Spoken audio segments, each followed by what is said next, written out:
Alors aujourd'hui, nous allons déborder un petit peu de la parapsychologie. Je voudrais qu'on parle de quelque chose de tout à fait étrange et c'est à la suite d'une sorte de coup de foudre que j'ai eu l'idée de cette émission.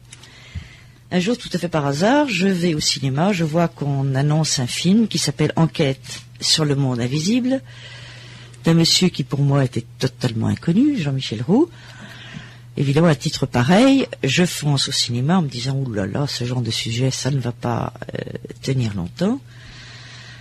Et j'ai la stupeur de voir un film qui m'a tellement passionné que je voudrais qu'on approfondisse un petit peu le sujet. Alors, en deux mots, nous allons avoir l'auteur de ce film que vous pourrez vous procurer en DVD puisqu'il est sorti, qui s'appelle Enquête sur le monde invisible, et Jean-Michel Roux qui va nous raconter son histoire avec par derrière une grosse tête universitaire, Olivier Goucher qui tout à fait gentiment a accepté de venir. Olivier Goucher est spécialiste des littératures scandinaves et donc il connaît bien les mythes et les traditions que Jean-Michel Roux, lui, a éprouvé sur le terrain parce qu'en arrivant en Islande, il s'est trouvé confronté à une population en contact avec le monde, enfin, justement, ce petit monde invisible. Alors, d'abord, Jean-Michel Roux, qu'est-ce qui vous a pris d'aller faire cette enquête? Je précise quand même, parce que moi je fais tout le temps d'éducation, vous commencez à me connaître à cette radio, que Jean-Michel Roux a fait alors un film qui est un bonheur, et que je recommande aux amateurs de science-fiction et d'OVNI. Le sujet OVNI est traité et maltraité, somptueusement traité, de façon très particulière, qui s'appelle Les 1000 merveilles de l'univers. Les 1000 merveilles de l'univers. Également, il existe en DVD. Je l'ai regardé, je pensais que c'était une curiosité, et je me suis régalée. Et je fais pas la pub de ce monsieur, dont je viens à peine de faire la connaissance. C'est que c'est un tel bonheur quand on voit un film aussi somptueux, à ne pas croire que c'est un réalisateur français, désolé, qui l'ait réalisé, qui tourne autour des sujets qui nous intéressent, et vous aurez tout, et les crops, et les conspirations, etc., avec un scénario particulièrement vicelard, et une caméra particulièrement habile, un montage particulièrement efficace. Bref, vous comprenez que c'est un film que j'ai particulièrement aimé. Bon, revenons à votre sujet. Jean-Michel Roux, qu'est-ce qui vous a pris d'aller faire cette enquête sur le monde invisible? Eh bien, Marie-Thérèse, c'est intéressant que vous évoquiez là, le travail que je faisais avant cette enquête documentaire en Islande.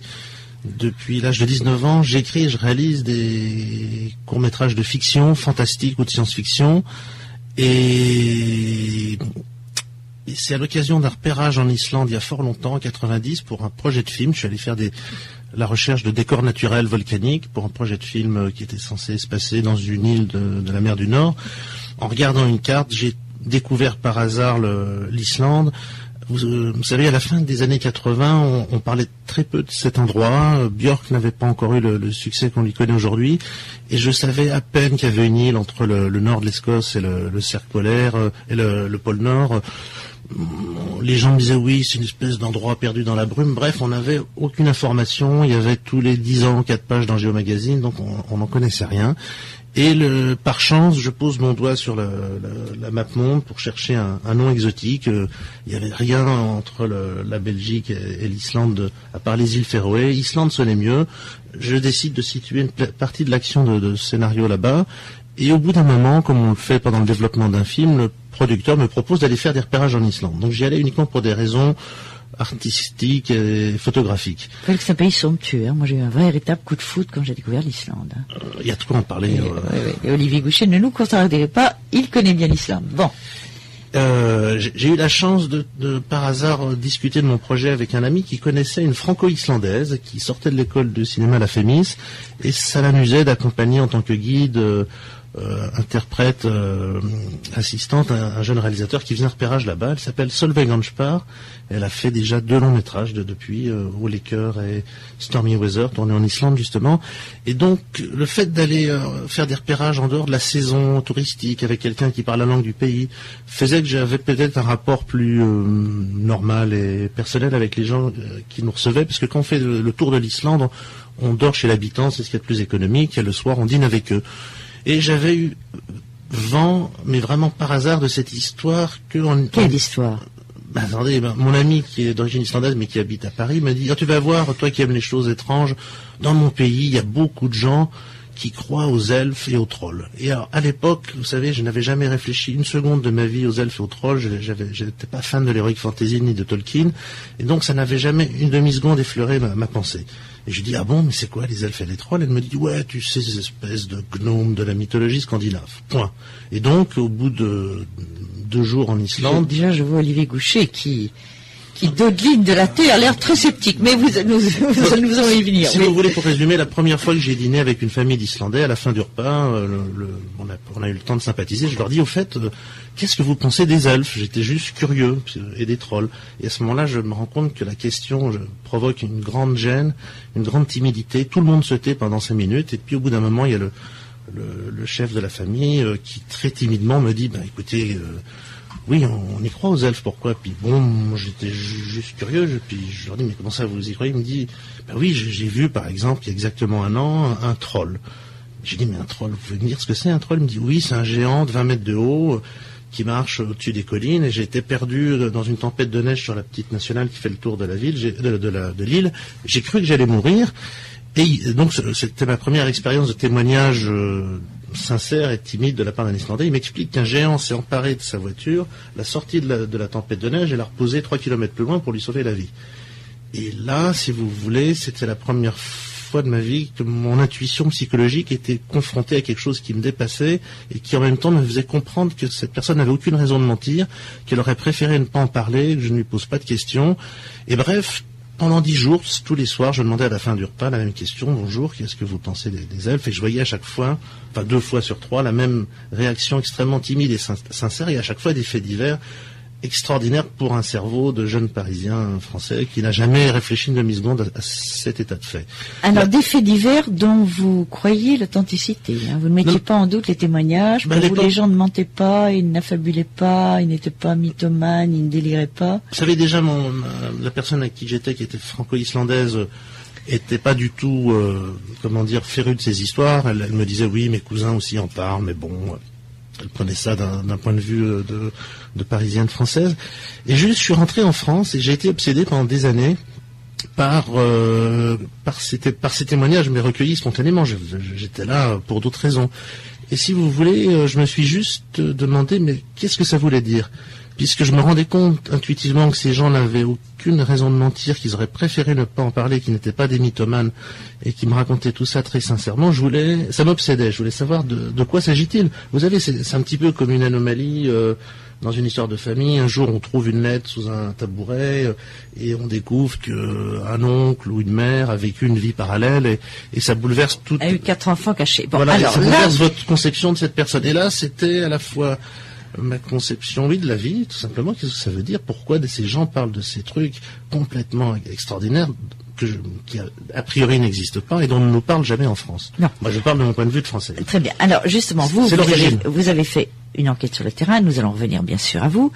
Mais avant, j'aimerais faire intervenir Olivier Goucher. Alors, Olivier Goucher, vous êtes un petit peu notre érudit de service ce soir. Vous êtes donc spécialiste des littératures norvégiennes. Vous avez été en Islande, d'abord, avant même que vous nous parliez de ce que sont les elfes et les trolls. Est-ce que pour vous, c'est normal, en Islande, que des gens parlent de ce genre d'histoire? Est-ce que ça vous est arrivé? Ça m'est arrivé, c'est plutôt le contraire que je trouverais anormal, qu'il n'y ait pas quelque apparition dans une ferme ou au détour d'une route. Et comme Jean-Michel, je crois, y a fait allusion, on en trouve dans presque tous les films et dans presque tous les romans qu'on écrit. Encore à l'époque moderne. Attendez, dans les films et les romans, mais là je parle... oui, mais pour l'instant je parle des témoignages, c'est-à-dire les gens que vous avez rencontrés en dehors des feuilles des livres.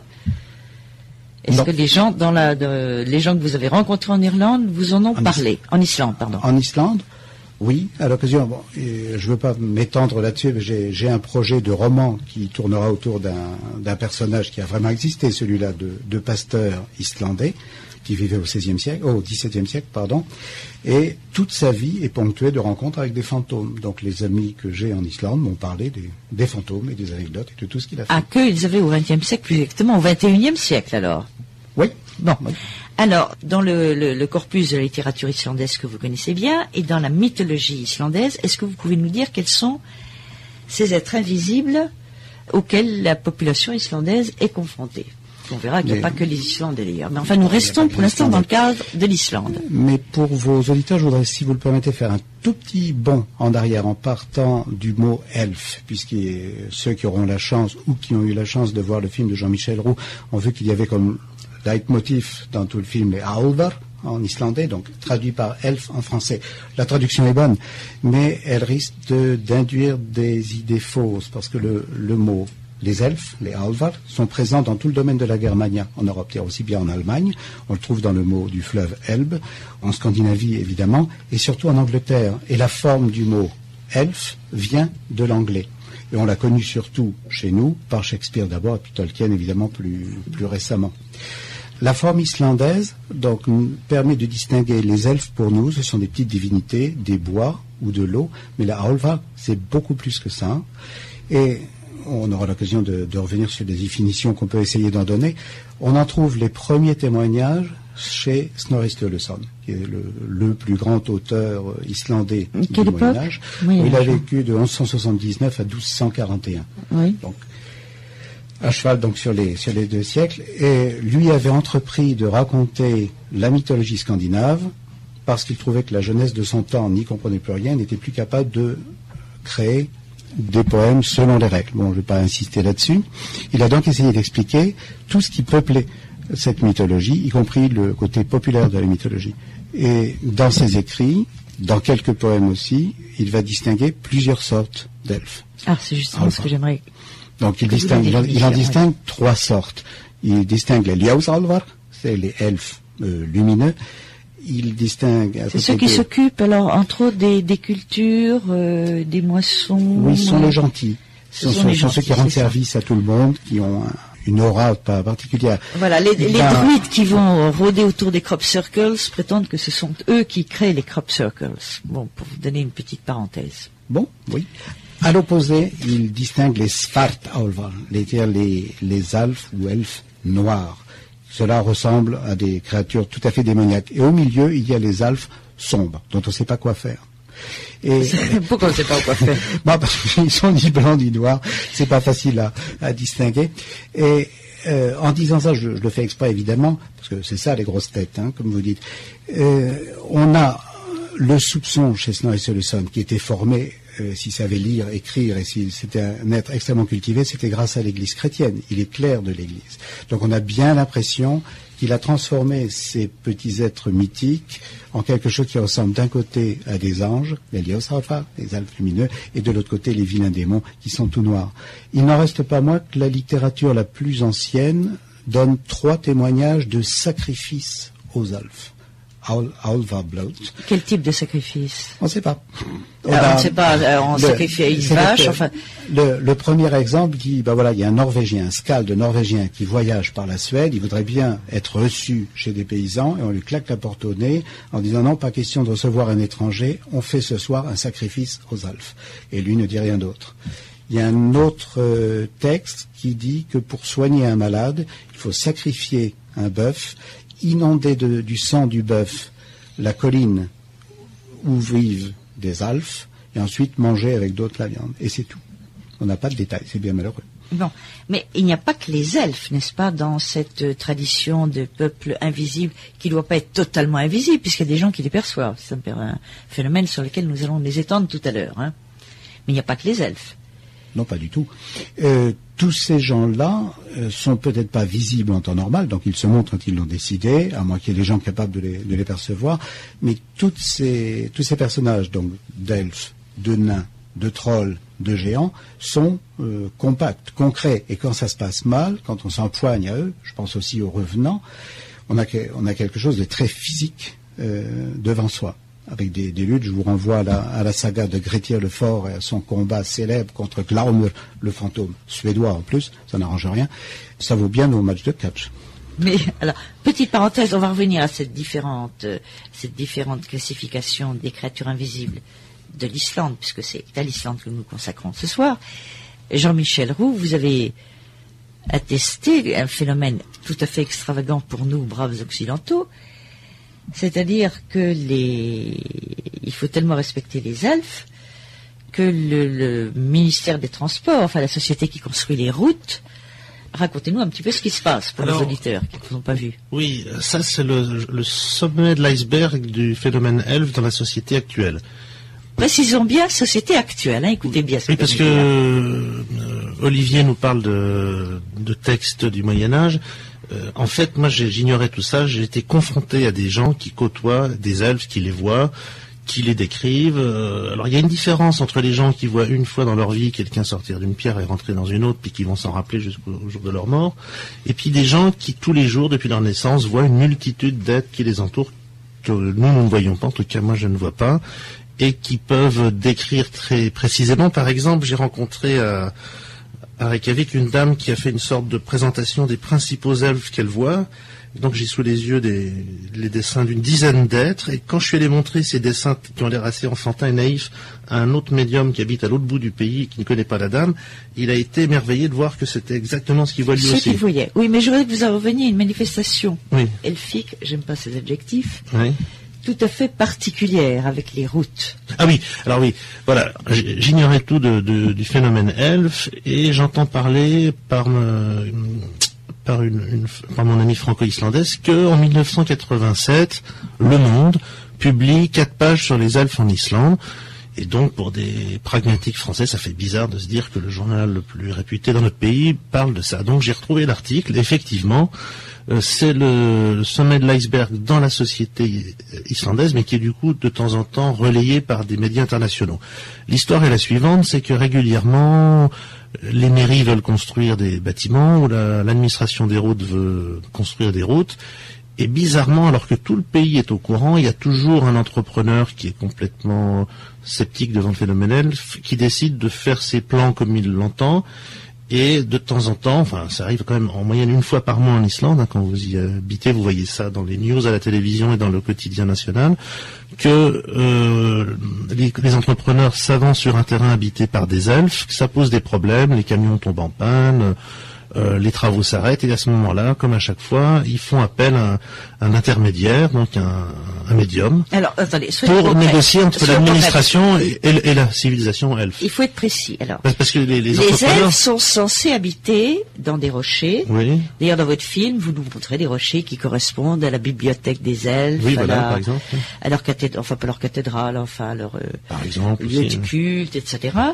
Alors, ces rochers qui, pour un regard profane comme le mien, n'est qu'un rocher volcanique dans cet admirable paysage, correspondraient pour ce peuple-là à un lieu qui est leur domaine. Donc il n'est pas question que les routes humaines puissent se faire au détriment de ces constructions des elfes. De ces villages elfes. Et si le chantier qui est en charge de la construction des routes ne prend pas en considération le droit de propriété des elfes sur certains rochers, et qui lance les pelleteuses ou les machines excavatrices, les elfes se vengent en cassant le matériel. Oui, la réponse des médiums, c'est normal, on déloge pas les gens comme ça sans leur demander la permission, quoi. Oui, mais attendez, que les médiums disent on ne dérange pas les gens, ça c'est très bien, mais il semblerait, c'est ce que vous laissez entendre, ce que vous dites clairement dans votre film, que les sociétés qui organisent les travaux d'intérêt public se plient au désirata des elfes, c'est-à-dire vous leur demandez la permission, enfin vont signer une sorte de gentleman agreement avant de lancer les... Il y a 2 cas de figure, soit ils leur demandent l'autorisation à l'avance, soit ils leur demandent pas, et quand il y a un problème, ils finissent par s'arranger avec eux. Ce qui fait qu'il y a parfois en Islande des routes qui traversent un désert, où d'un coup il y a une espèce de bifurcation qui n'a aucune raison d'être.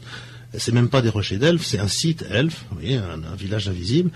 Et on ne comprend pas pourquoi il faut faire un tour de 500 mètres sur la gauche alors qu'on aurait pu aller tout droit, parce qu'il y a sûrement eu communication entre la civilisation elfe et la nôtre pour leur dire écoutez, là ça nous ferait plaisir que on ne veut pas déménager par exemple. Oui. Je vois Olivier Goucher qui hoche de la tête avec l'air de dire que c'est un phénomène qui ne l'étonne pas de l'Islande. Non, pas du tout, parce que j'avais pensé en venant ici à ce même exemple. L'administration chargée des routes et surtout de la construction de la route circulaire, il n'y en a qu'une en Islande, la route numéro 1. C'est une petite île quand même. 400 km de diamètre, c'est long. C'est plus grand que la Corse. A reçu 95 demandes de modification du tracé. 95 fois, les ingénieurs ont fait des boucles invraisemblables, construit des ponts pour passer des rivières qui ne sont pas toujours faciles et pour donner raison donc aux esprits des morts. Oui, et alors il faut quand même préciser que l'Islande, c'est pas du tout, enfin moi j'en parle tout à mon aise alors que je n'ai découvert l'Islande qu'il y a 4 ans, c'est pas du tout un pays arriéré, hein. Quand on arrive, c'est un pays très civilisé, ce sont tous internautes, c'est une vie moderne, enfin ce sont pas des... Les services, comme on dit en économie, se sont développés justement sur cette île perdue, précisément parce que ça leur permettait de travailler de loin et de pouvoir travailler exactement comme on peut travailler à New York ou à Paris ou dans les autres grandes villes.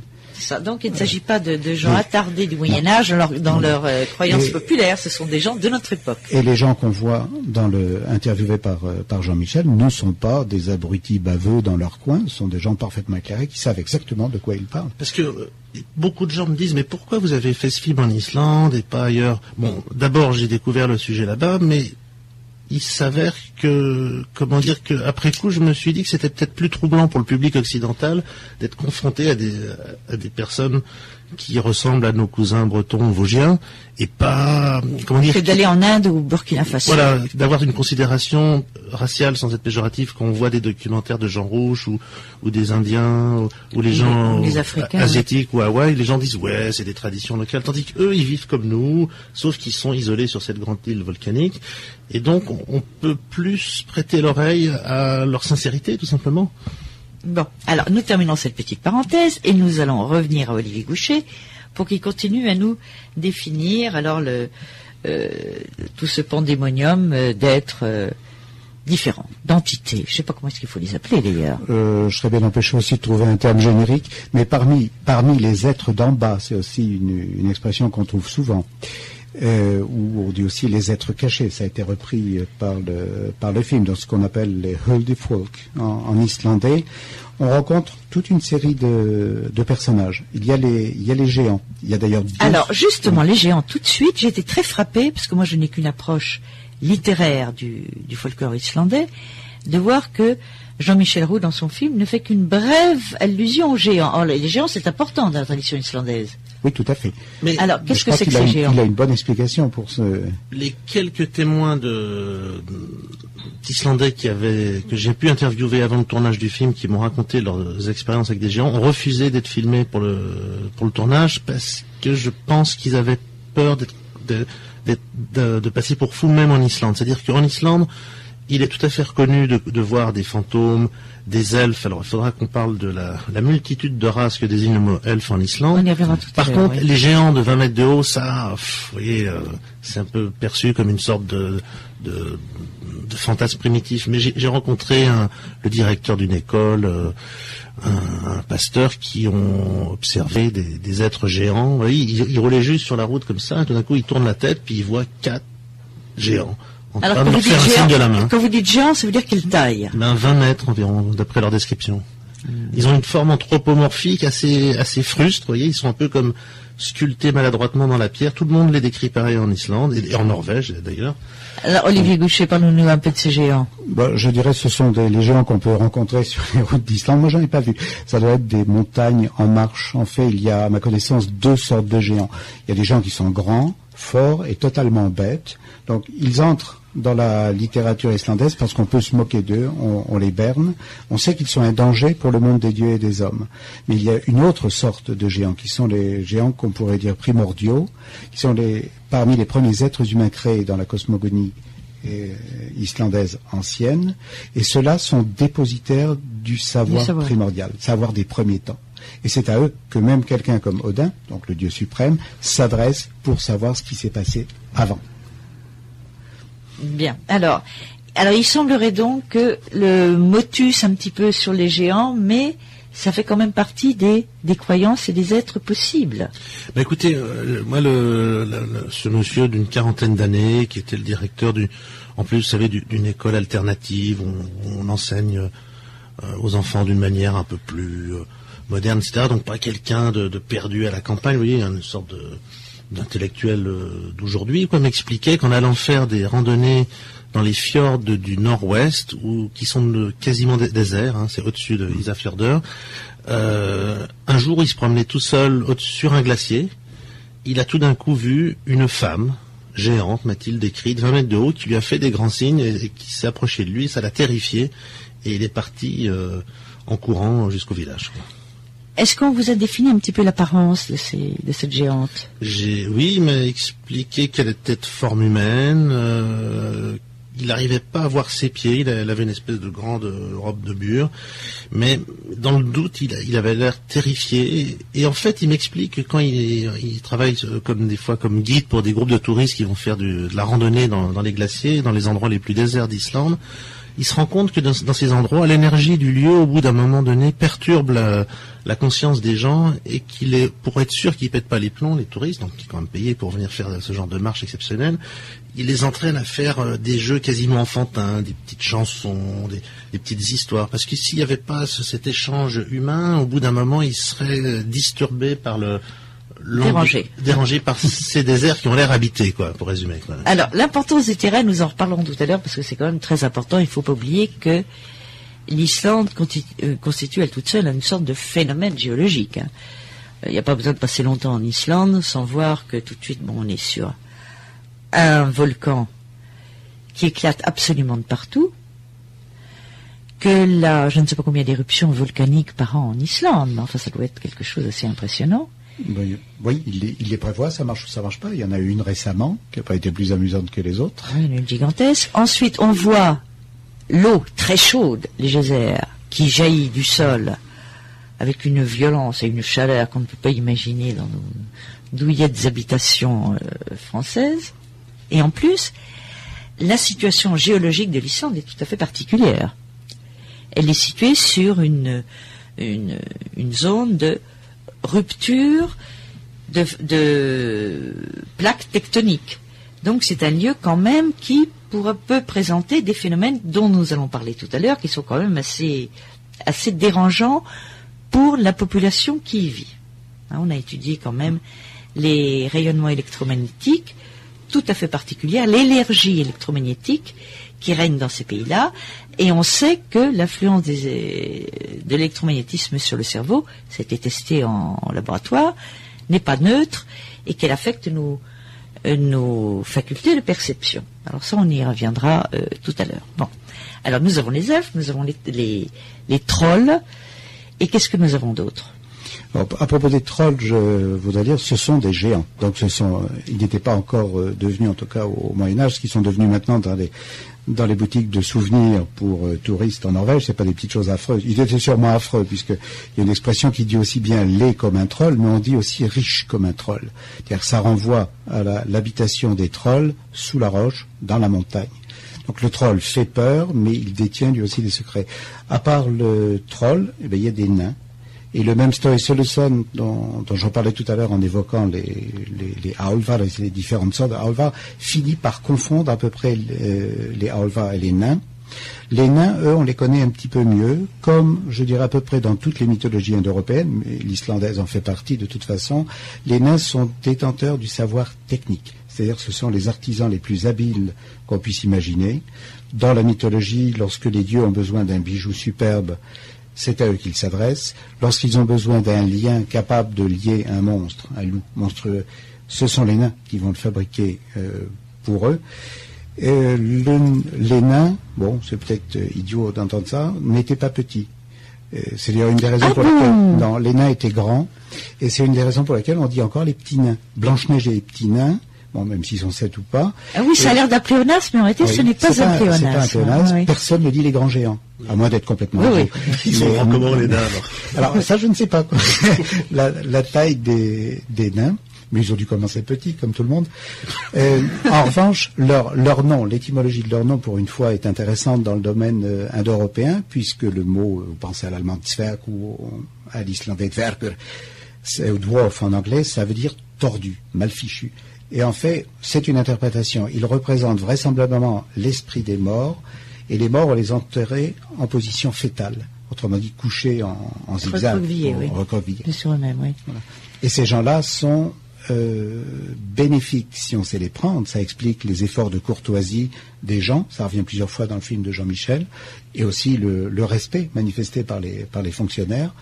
Et ils peuvent être très maléfiques si on les prend mal, par exemple par la barbe. C'est ce qu'on trouve après, plutôt dans les contes du Moyen-Âge. Une bonne façon d'arrêter un nain, c'est de l'attraper par la barbe, sinon il va rentrer dans la roche et vous échapper. Ah oui. Et alors, d'ailleurs, curieusement, on retrouve exactement les mêmes êtres dans la mythologie grecque et romaine. D'ailleurs, les ouvriers de Vulcain, oui, qui sont vilains, qui vivent sur terre, qui sont les forgerons, qui fabriquent les beaux objets, etc.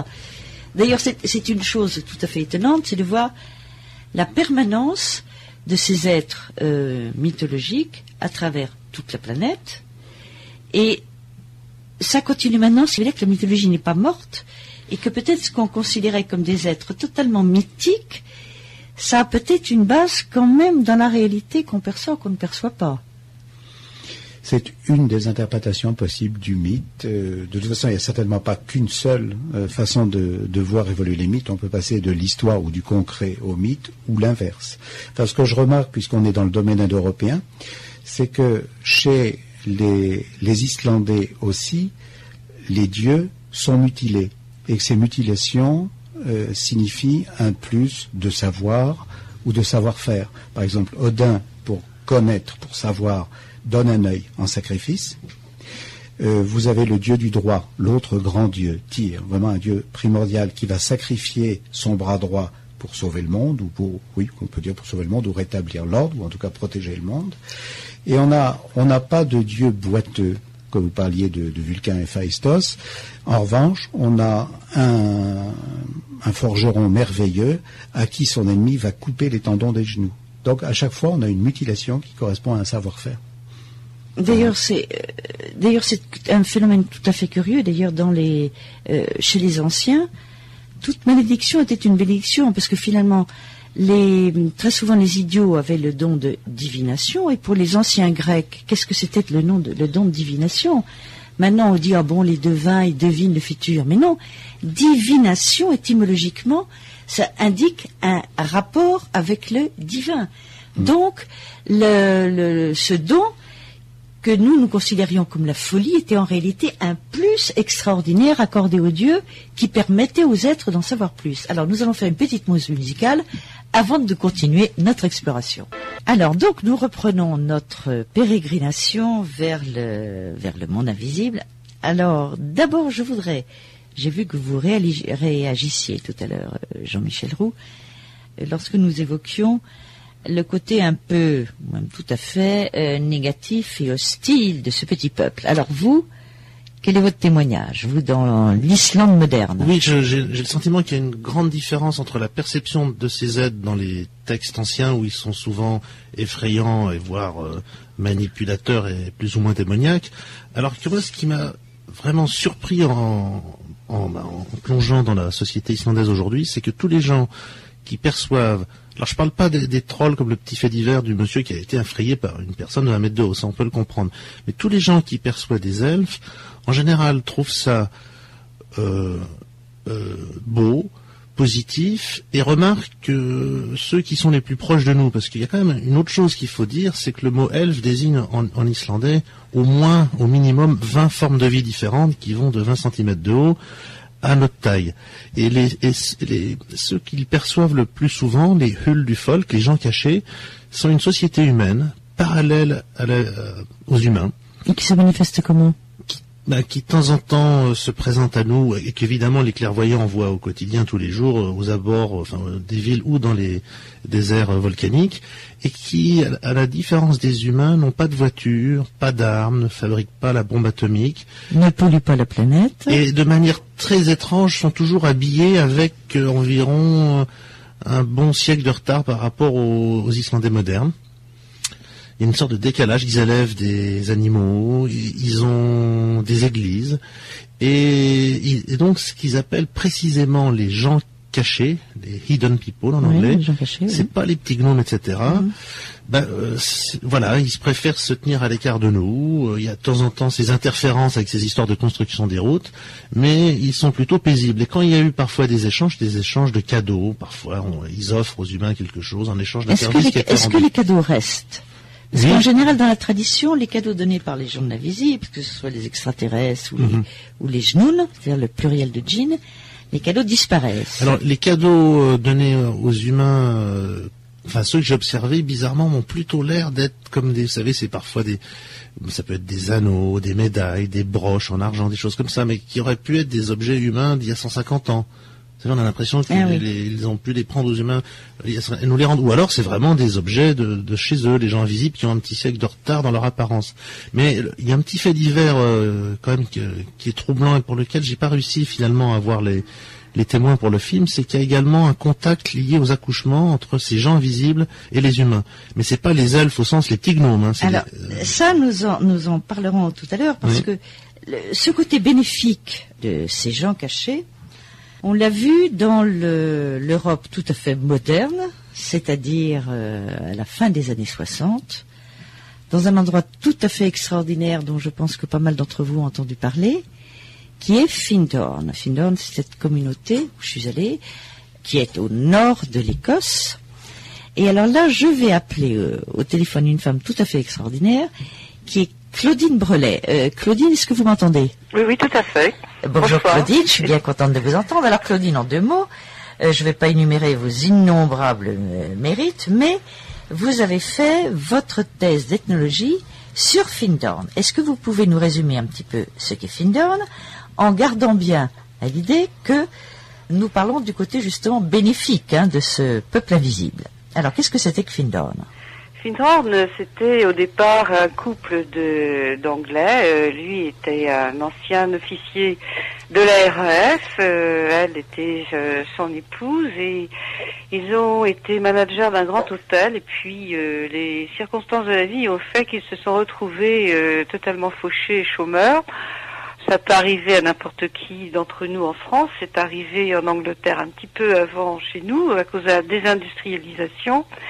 Et Peter et Eileen Cady, pour les nommer, se sont trouvés tellement fauchés qu'ils ont eu l'idée de commencer à cultiver des légumes autour de leur caravane, parce qu'ils s'étaient réfugiés dans un camp de caravane, comme ça se fait aussi maintenant en France. Et ils ont une amie qui les a rejoints et ils ont commencé à recevoir des, comment pourrais-je dire, des sortes de communications qu'on pourrait peut-être baptiser de télépathiques avec des entités qu'ils ont appelées la Deva, des légumes qu'ils cultivaient. Alors, les Devas, ça relève plutôt du panthéon hindouiste. Oui, oui, Devas, mais bon, il fallait bien leur donner un nom. Oui, donc oui. ils sont allés au fond à l'origine du peuplement de l'Europe finalement, sur les Celtes. Les Celtes viennent du bassin d'Indus, autant que je me souvienne. Et donc ils ont eu des contacts avec ces esprits, ces anges, on pourrait dire, de chaque plante qu'ils cultivaient, qui leur donnaient des conseils. Alors ce qui est de très intéressant à Findhorn, c'est pour ça que j'y suis allée, parce que finalement on pouvait considérer Peter et Eileen comme des héros au fond civilisateurs.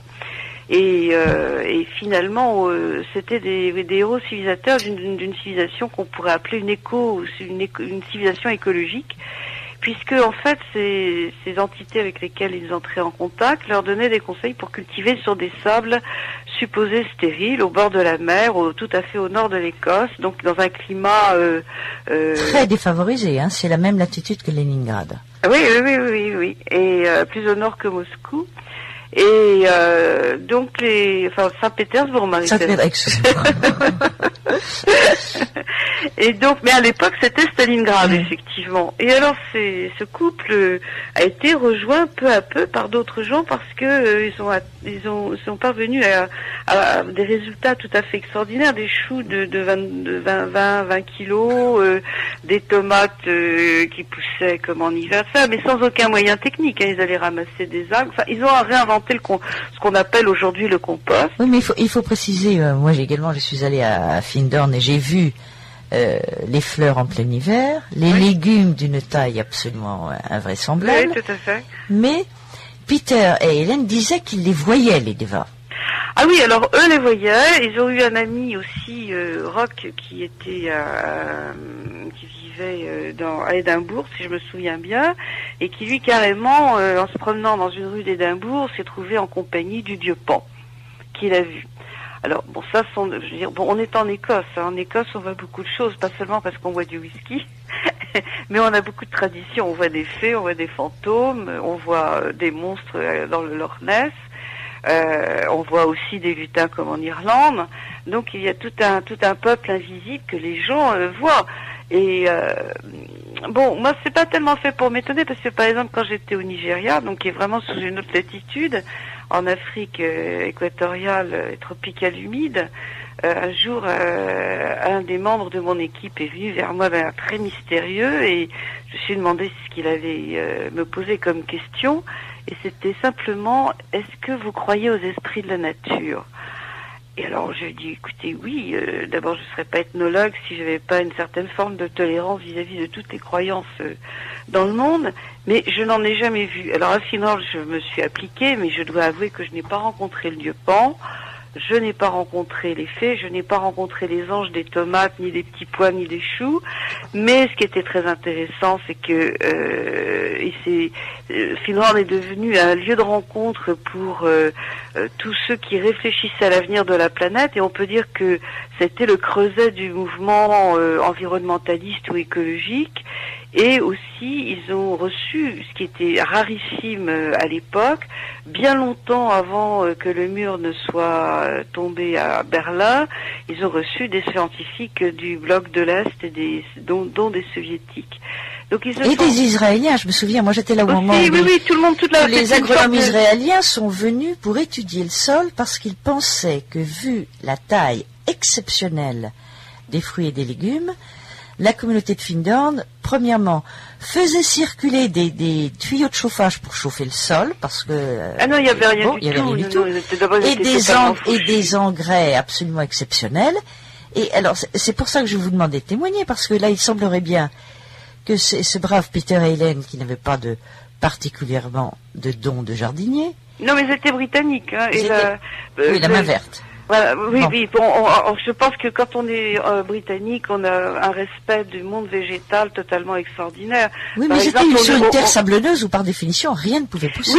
Oui. Et alors, ce qui est d'extraordinaire, c'est que, effectivement, alertés par ça, donc ils ont eu les Israéliens qui ont débarqué, mais ils ont eu des experts des Nations Unies, de la FAO, du Bureau international du travail, ils ont eu le directeur de la science et la technologie pour le Commonwealth, c'est une organisation internationale qui est un peu même dire intergouvernementale, qui est aussi importante que par exemple l'Organisation internationale de la francophonie qui réunit 53 pays.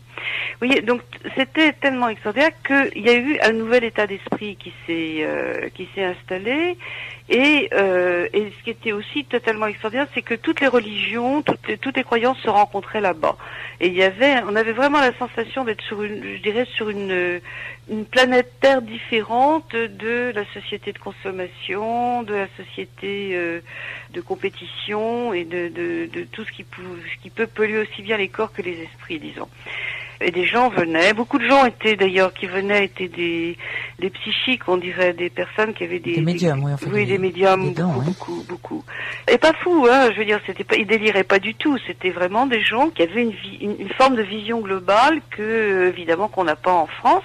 Et alors, quand, au début des années 70, ils ont eu un afflux d'Américains, beaucoup, mais ils ont eu aussi beaucoup de gens qui venaient d'Europe de l'Est, notamment des Yougoslaves. Je crois qu'il y a eu quelques Bulgares aussi qui sont venus, quelques Hongrois. Et qu'est-ce qui s'est passé? Bien, ce mouvement, ça a commencé par l'Europe. On pourrait dire, il y a eu les Américains qui sont venus, puis à travers l'Europe, il y a une quantité d'associations qui se sont créées, inspirées par Findorn, et ça a contribué à lancer aussi ce qu'on appelle la médecine holistique. C'est-à-dire que ça a été un véritable creuset de civilisation. Et c'est vrai, quand j'ai rencontré Eileen et Peter en 1976 à côté de Montségur, chez des amis, soufis d'ailleurs, David est le neveu de Pirinayat Vilayatran, et Cilia, qui était mariée avec lui, était est toujours la fille de Sir Anthony Brooke, l'homme des arbres. Donc c'était des gens très extraordinairement sympathiques, ouverts, chaleureux. Et puis la chose extraordinaire, c'est que contrairement à ce certain nombre de communautés New Age qui ne font que tourner en rond, en channelisant n'importe quoi et en croyant n'importe quoi, Findhorn a été extraordinairement concret. Il n'y a que de voir d'ailleurs les photos parues de la végétation et ce qui est sorti de ce mouvement de Findhorn. Oui, oui, tout à fait. Il y a une sorte d'université qui a commencé par un centre de conférence où des gens sont venus du monde entier pour partager des idées pour des chercheurs, de très grands chercheurs dont on parle aujourd'hui, du niveau de Capra, des gens comme Anthony George qui a fait un travail formidable au niveau justement international, au niveau des ONG et des relations des ONG avec les Nations Unies. Enfin, c'était vraiment de très très haut niveau. Mais ça n'est pas tombé dans le grand public. Ils ont évité justement ce côté un peu mercantile dans lequel ils auraient pu tomber très facilement, en faisant des visites touristiques par exemple, mais ils ont aussi évité le côté nuageux, nuageux, de la nougat. Nuageux, oui. Et c'était effectivement très concret puisque le mot d'ordre, je crois que c'est encore comme ça à Findhorn, quand les gens viennent, on leur donne le choix entre plusieurs activités concrètes. Alors ça peut être du jardinage, ça peut être de la menuiserie, ça peut être participer à un atelier sur les énergies douces et renouvelables, vous faire de la danse aussi, par exemple, ou du tai chi, mais c'est toujours de très très grande qualité parce que la vie est assez dure là-bas, c'est-à-dire que il y a quand même des horaires précis, on évite, maintenant tout le monde s'est arrêté de fumer, mais dans la fin des années 60, beaucoup de gens fumaient, donc c'était pour eux un très grand effort que de venir dans cette sorte d'université d'avant-garde, on peut dire ça, de Findhorn, surtout en ayant une discipline alimentaire et oui, une hygiène de vie. Une hygiène de vie, c'est ça. Une hygiène de vie, mais pas du tout aucun ordre, en fait, pas de gourou. C'est-à-dire que aussi Peter et Eileen Cady ont su échapper à la gourouisation. Oui. Beaucoup de gens qui créent des mouvements d'idées, etc. Après se prennent au jeu et ils ont pris leur travail très au sérieux, mais eux jamais. Peter était très drôle. Ils avaient des enfants aussi. C'était très famille, et en même temps très britannique. Et il y a quand même une chose qu'il faut préciser, c'est qu'à un moment, les Deva ont dit, maintenant c'est suffit, on vous a montré qu'on existait. Et on arrête. On vous a montré qu'on était le lien incontournable entre un monde un peu plus haut et celui de la Terre, que la Terre est une planète sacrée qu'il faut respecter. On a fait notre boulot, on vous a appris, maintenant c'est suffit, on ne se manifeste plus, vous vous débrouillez sans nous. Ah oui, tout à fait. Et qu'est-ce qui s'est passé à ce moment-là? La végétation est redevenue quasiment normale. Mieux qu'ailleurs, parce qu'ils savent travailler la terre, mais les merveilles des jardins de Findhorn, dont vous avez parlé dans un livre d'ailleurs, se sont arrêtées quand même. Ça s'est arrêté. Alors, ce qu'il y a d'étrange, c'est que j'ai entendu aussi, il y a eu quelque chose d'un peu similaire qui s'est produit au Mexique. À Culiacán. Voilà. Donc un paysan mexicain, paysan analphabète, lui aussi est entré en contact. Il parle aux plantes, il parle aux énergies des plantes, il parle aux dévas des plantes, et on a également l'université de Mexico s'y intéresse. Tout à fait. Et oui, j'ai étudié ce dossier de très près, c'est absolument extraordinaire ce que fait ce Mexicain. Parce qu'en plus, on pensait que ces légumes tellement gigantesques qu'il obtenait ne serait absolument pas intéressant au point de vue nutritif et ne comporterait que de la cellulose. Et on s'aperçoit que ce sont des merveilles au point de vue alimentation. Hein.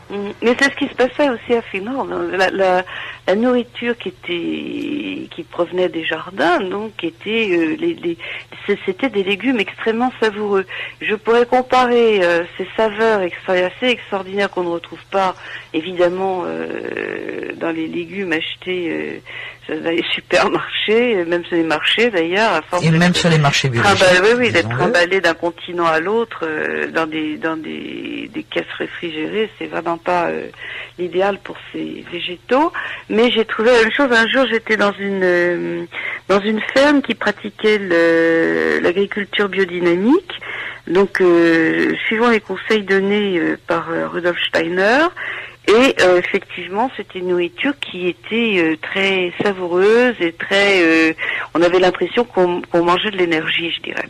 Voilà. Alors, ce qui était intéressant, c'est pour ça que je voulais avoir votre témoignage, Claudine. Merci de nous avoir appelés. C'est que, donc, ces créatures de l'invisible, qu'on les prenne de la façon qu'on les interprète, de la façon qu'on veut, sans vraiment correspondre à une réalité, que de temps en temps, elles vous donnent quand même des preuves de ce lien qu'on peut avoir avec un monde qui n'est pas celui de la réalité dite objective. Oui, mais bon, on retrouve ça partout dans le monde. Je vous parlais de ce membre de mon équipe au Nigeria. Bon, quand vous êtes en Afrique, évidemment, parce que tout le monde voit ces créatures de ce que nous appelons le monde invisible. Voilà. Alors évidemment, on les voit beaucoup en Islande. Merci Claudine. À très bientôt. Hein. Bonne soirée. Au revoir. Ces créatures, on les voit en Islande, on les voit ailleurs. On les voit partout dans le monde d'ailleurs. Bon, nous intéressons à l'Islande grâce à Jean-Michel Roux qui a eu le courage quand même de faire un documentaire occidental sur un phénomène occidental. Attendez, quand vous dites le courage, non, c'était surtout la passion, une joie, une passion, parce que à l'époque où j'ai décidé d'enquêter à plein temps pour faire un film, je venais de réaliser un premier long métrage de science-fiction.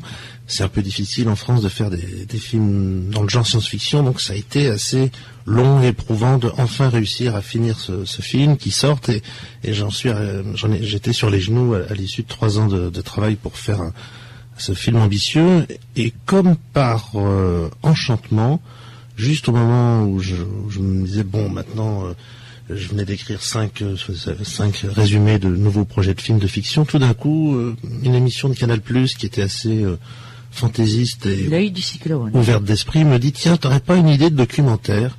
Et c'était 7 ans après mon premier repérage en Islande, et comme ça, mais je leur dis sans penser même que ça va les intéresser, je leur dis je ferais bien un documentaire sur les elfes en Islande, mais en même temps je me disais mais qu'est-ce que je vais bien pouvoir filmer vu qu'ils sont invisibles. Ça me paraissait, oui, je venais de faire un film de science-fiction avec des effets spéciaux, tout ça.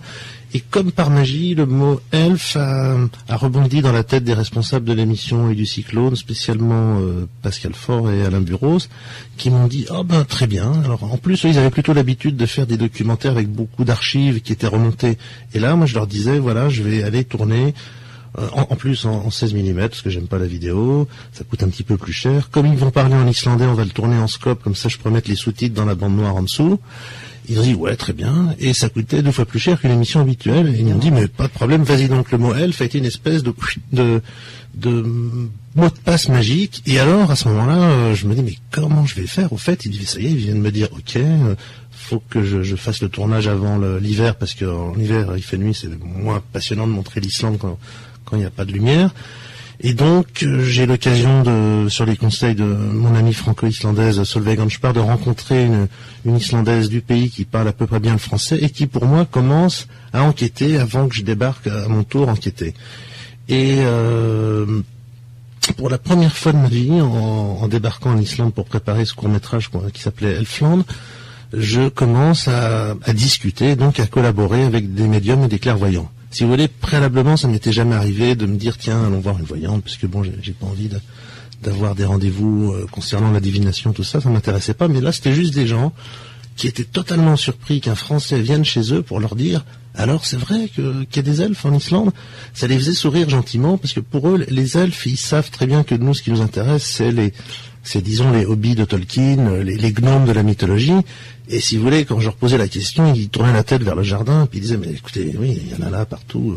Non, alors il y en a là partout, ça veut dire on les sent ou on les voit? Ah, eux ils les voient, les clairvoyants. Alors les clairvoyants seulement. Alors justement vous, Olivier, dans le. Je suis affreusement myope, moi. Oui, non, mais je veux dire. Dans la tradition, est-ce que ce qu'on appelle maintenant, allez, on va faire vite, hein, on va prendre un terme générique, ce petit peuple se voit ou non dans la tradition? Ah oui, tout à fait. Mais il se voit avec les yeux et pas avec un troisième hypothétique œil. Il se voit avec les yeux si on est extrêmement discret et prudent. Vous en retrouvez un avatar un peu diminué dans les récits de Noël dans toute la Scandinavie, où il y a des petits tomtes chez les Suédois, des petits bonshommes. Ils viennent, ils mangeront le gruau, etc. Ils protégeront la maison à condition qu'on n'essaie pas de les surprendre. Vous en retrouvez des échos dans les contes de Grimm, vous savez, les petits nains qui viennent faire le travail du cordonnier, jusqu'à ce que la femme du cordonnier mette des petits pois, ou je sais pas quoi d'ailleurs, dans l'escalier. Les petits nains se cassent la figure, elle les voit, mais ils ne reviennent plus jamais. Donc, ils se voient. C'est ce que je disais tout à l'heure. Ils sont, je ne sais pas si je l'ai dit comme ça, ils sont concrets. On pourrait les prendre si on osait. Et s'ils se laissaient faire. Et les toucher. Les spécialistes de la vision expliquent cela par un phénomène de la vision périphérique. C'est-à-dire, on ne les voit pas en face. Moi, je raconte juste une petite, et je vais vous passer une petite anecdote. J'ai été élevée dans une famille nombreuse avec une arrière-grand-mère d'origine polonaise qui me racontait toujours des contes de fées. Et j'adorais les contes de fées. Et quand j'étais petite fille, quand j'avais 6 ans, je voyais les fées. Je voyais les fées, donc ça faisait partie de mon univers et j'ai jamais mis en doute l'existence des fées. Jusqu'au jour où j'ai surpris une conversation entre ma mère et mon arrière-grand-mère, ma mère lui disant « Mais maman, c'est de la folie de raconter des histoires de fées à Marie-Thérèse, elle a déjà tellement d'imagination, ça suffit comme ça. » Et mon arrière-grand-mère lui répondant « Mais écoute, ma petite fille, les fées existent, si tu les vois pas, c'est ton problème. » Mais à partir du moment où j'ai entendu cette conversation, il y a eu la fissure qui est venue et je n'ai plus vu les fées. Je n'ai plus vu les fées, je suis obligée de dire, tant pis, je le dis sur les ondes, jusqu'à il y a 7 ou 8 ans, où je vais me promener dans la forêt de Fontainebleau. J'adore les arbres, j'ai un besoin physique de marcher dans les forêts. Et à un moment, dans une clairière, et Dieu sait que pour moi, à l'époque, les fées n'existaient pas, n'existaient pas sur le plan visible. Et je vois une fée devant moi, et puis 2 petites fées très jolies. Je me frotte les yeux, et je me dis, parce que j'ai entendu les explications des neurosciences nous disant c'est un phénomène dû à la vision périphérique, c'est-à-dire c'est quelque chose que vous pouvez percevoir non pas en face de vous, mais quand vous regardez quelque chose qui est en face de vous, vous le percevez vaguement sur votre droite ou sur votre gauche, c'est ce qu'on appelle la vision périphérique. Donc j'ai décalé mon regard. C'est une gymnastique intellectuelle de se discipliner comme ça à ce moment-là, jusqu'au moment où je les ai revus très nettement. J'ai remis mon regard tout doucement, mais lentement, en me disant pour qu'elle reste, de face. La fée est restée. Bon, ça a duré peut-être, évidemment, je ne regarde pas sa montre à ce moment-là. Ça a peut-être resté 3 ou 4 minutes, c'est assez long comme perception. Et je suis toujours puzzle. Je ne sais pas quoi penser de cette expérience que j'ai vécue. Alors, vous dites, on ne doit pas les... On ne doit pas les déranger, on ne doit pas être indiscret. Les déranger, c'est ça, c'est assez étonnant. Non, il y a quand même plusieurs cas de figure dans la perception de ces êtres, quand même issus de mondes parallèles pour parler de manière résumée. Mais, si vous voulez, il y a ceux comme vous dites, qui voient ces êtres avec le 3e œil toute la journée. Il y a ceux qui ne les voient jamais, puis de temps en temps, ils en voient une fois, alors comme s'il y avait une interférence. Vous voyez, comme si on passait de Europe 1 à Radio Ici et Maintenant, et puis boum, on repasse chez nous. Et puis, il y a le fait que parfois ces êtres qui, eux, nous voient, se densifient, c'est-à-dire arrivent à notre énergie de matérialisation, et donc apparaissent en 3 dimensions, de par leur propre volonté. Alors, et il y a également l'autre cas de figure, c'est que d'après mes amis qui voient les gens cachés, eux-mêmes ne savent pas qu'on existe et ils ne croient pas à l'existence des êtres humains. Sauf la petite proportion de clairvoyants de ces gens cachés qui annoncent à leur civilisation « Ah, vous savez, il y a des humains à l'autre bout du champ, mais personne ne les voit. » Et donc, c'est les clairvoyants des 2 races ou des 2 civilisations qui communiquent entre eux. Mais alors c'est amusant parce que tout à l'heure Claudine Brelet nous parlait de l'apparition du dieu Pan à Peter et Hélène Caddy, et quand ils ont vu le dieu Pan, ils ont vu d'ailleurs d'autres choses, ils ont été évidemment stupéfaits de voir le dieu Pan, enfin un petit faune ravissant et charmant. Ils sont restés comme ça, tous les 2 le voyaient, et le dieu Pan avait l'air aussi stupéfait quand il s'est perçu que Peter et Hélène Caddy les voyaient, et le dieu Pan leur a dit, comme leur a dit d'ailleurs une autre entité qui est apparue, mais normalement, vous ne devriez pas me voir. Qu'est-ce qui se passe? C'est une interférence.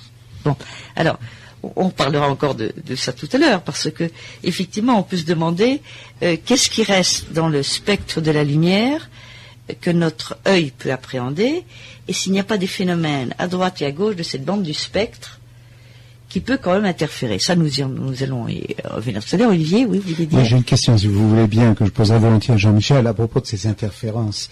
Il y a dans votre film un personnage qui est passablement curieux. Il est mi-Jésus-Christ, mi-topinambour. Il s'appelle Ananda. Oui. D'où vous l'avez sorti, celui-là? Oh, alors là, c'est le seul nom islandais des témoins rassemblés pour le film. D'abord, il n'est pas islandais, il est d'origine anglo-française et il habite en Norvège. Bon, il n'a pas de chance. Mais, alors là, je veux bien faire une petite parenthèse sur Ananda parce qu'évidemment, comment dire, il détonne dans l'ensemble des témoignages du film. Voilà. Soyez clair pour les auditeurs qui n'ont pas vu votre film. Oui. Oui, voilà. Bon, en préparant le film, moi, je cherchais de manière large tout ce qui pouvait me transmettre des informations sur l'Islande et les êtres invisibles. Il faut dire aussi que l'enquête en Islande ne parle pas que des elfes et des gens cachés. Mais ça parle aussi pas fini l'émission. Hein. J'ai organisé le film en chapitres. Ça parle aussi des fantômes, des extraterrestres, des monstres aquatiques, des anges et des autres dimensions en général. Bon, et du don des guérisseurs. Donc c'est quand même assez vaste comme champ d'études, mais moi j'étais tellement curieux de connaître tout ça, de comprendre, que j'ai décidé d'investiguer dans toutes ces directions.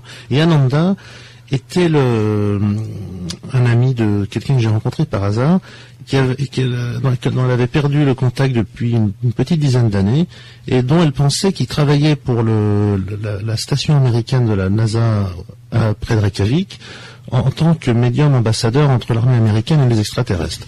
Alors ça me semblait tellement incroyable que j'étais curieux de rencontrer ce monsieur qui travaillait pour cet ambassadeur. Cet ambassadeur. Finalement, on retrouve ses coordonnées juste avant le tournage du film.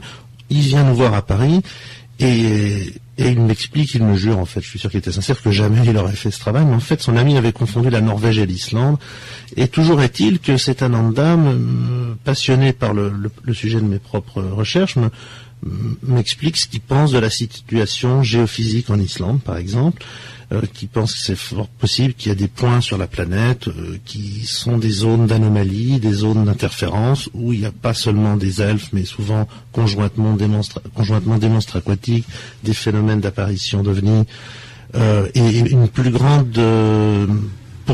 pourcentage dans la population de gens qui ont le don de voyance. Et bref, de fil en aiguille, je trouve son point de vue tellement précis et synthétique et finalement exprimé avec un œil extérieur au peuple islandais que j'ai trouvé intéressant de l'intégrer. Alors c'est sûr qu'il détonne un peu parce d'abord il parle anglais et voilà, quoi, il a un point de vue de l'extérieur. Mais pourquoi est-ce qu'Ananda vous a intéressé, Olivier? Ce qui m'intéressait, c'est d'abord ce qu'il disait, qui est prodigieusement passionnant, parce qu'il propose des explications qui paraissent scientifiques à des phénomènes qui ont l'air totalement aux antipodes de la science, par son attitude aussi, inspirée, de l'espèce d'aura qui émane de ce personnage-là, qui, bon, à l'évidence, il n'était pas scandinave, mais ça n'a pas tellement d'importance. C'est vrai que ce monsieur est passionné et érudit de tous ces domaines dont on parle dans cette émission. Et il a l'habitude de faire des conférences qui durent 3 fois 13 heures. Il est venu il y a 2 mois à Paris. Malheureusement, 3 fois 13 heures. Malheureusement, j'étais pas là. Et si vous voulez, il est vraiment un puits de science. Il s'est maintenant battu. Passionnant, quoi. Moi, je trouve beau que des gens qui ont beaucoup de connaissances vivent pour les transmettre. Point. Voilà. C'est même pas pour enseigner ou pour vendre quoi que ce soit. C'est juste pour transmettre une connaissance à ceux qui le souhaitent. Oui. Nous allons faire une petite pause avant de rebondir sur ce problème de la situation géophysique de l'Islande et de la possibilité des perceptions que ça peut engendrer. Et aujourd'hui, nous parlons à propos de la sortie du DVD du film de Jean-Michel Roux, Enquête sur le monde invisible, et bien de tous ces phénomènes et de ces mondes un petit peu en dehors de notre réalité qu'on arrive parfois à percevoir, et qui sont particulièrement perçus en Islande, qui est le lieu où Jean-Michel Roux a situé son film. Alors, en discutant tout à l'heure avec Olivier, nous parlions du problème spécifique que pose l'Islande par rapport à sa situation géophysique. Maintenant, je vais appeler quand même une grande pointure. J'ai une grande pointure de la science, c'est-à-dire pas du tout un chercheur marginal. C'est quelqu'un qui a fait des études dont je vous vais parler brièvement tout à l'heure, mais ce ne l'a pas empêché d'avoir des curiosités dans les domaine qui nous intéresse est plus que des curiosités. Alors j'ai la chance d'avoir Guy Arcaud sur téléphone. Vous m'entendez, Guy? Oui, oui, je vous entends. Bon. Marie-Thérèse, merci. Guy, vous êtes géophysicien. Vous avez travaillé 35 ans dans le domaine de la géophysique appliquée. Vous pouvez nous dire très brièvement, pour que nos auditeurs situent à peu près à quel niveau vous êtes?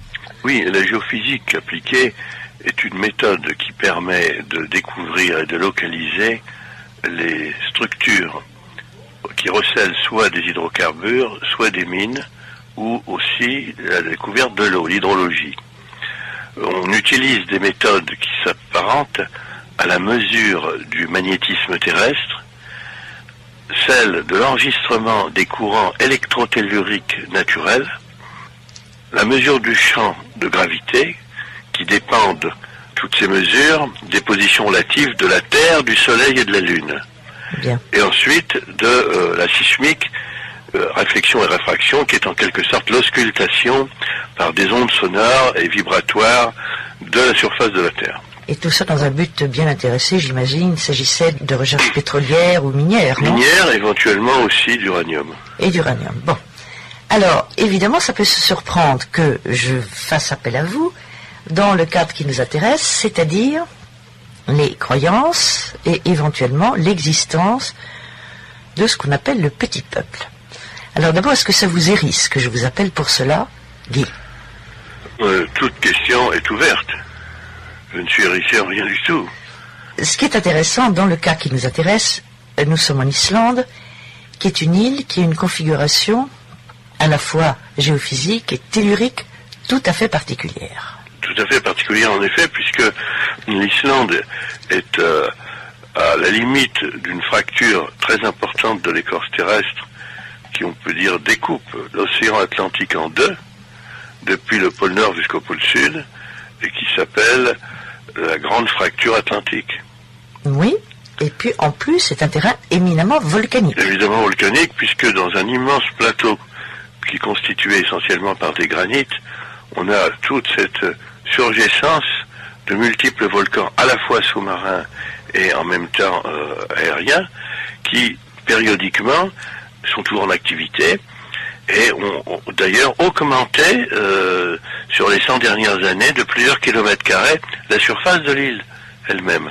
Donc l'Islande s'agrandit. Très bien. Alors, ce qui nous intéresse, n'est-ce pas, précisément, c'est comment, à la rigueur, à la lueur de la science, on peut comprendre comment des êtres pourraient avoir des perceptions que d'autres n'ont pas. Je m'entends, il y a d'un côté les superstitions, les fantasmes, les légendes, mais on sait bien que souvent les légendes s'ancrent dans un terrain qui a une base de réalité. Il y a autour de nous des êtres qui se disent voyants, qui se disent médiums, il y a des chamans, qui semblent avoir des perceptions du réel, je mets évidemment le mot réel entre guillemets, tout à fait élargies par rapport aux perceptions normales. Est-ce qu'on pourrait penser que la situation de l'Islande permettrait à ses habitants de percevoir ce que nous ne percevons pas? Eh bien, il faut d'abord dire que l'Islande a en moyenne, disons, 2,9 habitants par kilomètre carré. Et un pays où il y a peu d'habitants pour une très grande surface, un pays dans lequel il y a un combat permanent entre le feu et la glace, et l'eau, où il y a des geysers, où il y a une climatologie extrêmement rude, où les gens vivent essentiellement de la pêche. Il est évident que des gens qui vivent dans ces conditions-là ne sont pas du tout liés aux mêmes forces que ceux qui sont en forêt tropicale. Alors ça, c'est une première chose. Et quant à leur connaissance ou à leur perception, toutes les légendes, toute la mythologie des mineurs, toute la mythologie des anciens, même écrite par des textes qui datent des années 1500, comme les textes de Agricola, on voit des représentations qui sont faites dans lesquelles les mineurs, avec leurs costumes traditionnels, avec un bonnet pointu, etc., sont en quête de reconnaissance, en quelque sorte, de phénomènes qu'ils considèrent comme des gnomes. Oui. Voilà. Donc il y a ce qui était appelé d'une manière traditionnelle ou mythologique les esprits des éléments. On a donc cette présence qui semble constante dans l'Antiquité, ou dans toutes les grandes civilisations, dans l'Égypte, la Grèce, le bassin méditerranéen, pour ne citer que cela, sans m'étendre en Asie. Et en Islande, automatiquement, dans l'héritage et dans la suite du celtisme, on a une sorte de perception vivante. Ah, nous parlons de perception, hein, De perception vivante. Sans, disons, au départ, sans initiation particulière, c'est un peu comme si l'être qui vit dans un terrain comme celui-là, peu à peu, ressent son corps comme quelque chose qui le lie au cosmos, d'un côté, et de l'autre côté qui le lie à la Terre. Et entre ces deux mondes, il y a un intermonde, on pourrait dire, qui enclose ce mystère. Et ce mystère, c'est un peu celui des éléments, des élémentaux. Oui, mais encore une fois, je suis obligé de faire une différence entre une sensation diffuse et ce qu'on appelle la perception. Hein, parce que la perception, c'est le travail que fait notre cerveau pour organiser les sensations en quelque chose de compréhensible. Oui, les liaisons neurocorticales, l'œil est un capteur. La peau est un capteur. La chaleur ou le froid que nous ressentons sont donc des différences d'intensité en physique de champ qui sont traduites par le réseau nerveux et arrivent à donner cette sensation d'aise ou de malaise, du chaud et du froid. Dans la vision, c'est la même chose. Vision diurne, vision nocturne, le capteur qui est l'œil reçoit des informations qui sont liées par les interfaces des objets. Mais il n'est pas dit que la vision, c'est-à-dire la perception directe de l'œil, puisse atteindre d'autres états. Dans toutes les traditions, et aussi dans la tradition de l'Islande, il y a des gens qui disent, quand on regarde le brouillard, eh bien on a l'impression, on a la sensation, on a la vision qu'au travers du brouillard, on voit des formes qui se constituent à caractère anthropomorphique et qui sont répétitives. Donc on voit à peu près toujours la même chose. Enfin. Alors les personnes qui y sont sensibles, ou qui ont développé cette sensibilité-là, ou qui ont cette sensibilité naturelle, en ont la même description. Et c'est ce qui est important. Voilà. Ça, c'est qui est quand même très troublant. Hein. Oui et non, parce que c'est un peu le problème qu'on pourrait poser dans ce qu'on appelle le signal du sourcier, comme l'a défini Rocard, la perception radiesthésique en quelque sorte. Les gens ont chacun leur méthode, mais si, par exemple, Rocard a mis en évidence que un cours d'eau souterrain qui est en mouvement canalise le champ magnétique terrestre et les courants électrotelluriques naturels pour donner une anomalie, ça ne dira rien à personne peut-être, mais une anomalie magnétique dont la valeur peut être mesurée par un appareil scientifique et peut être perçue par le réflexe du sourcier. Bon, voilà un type de perception qui est particulier à certaines personnes.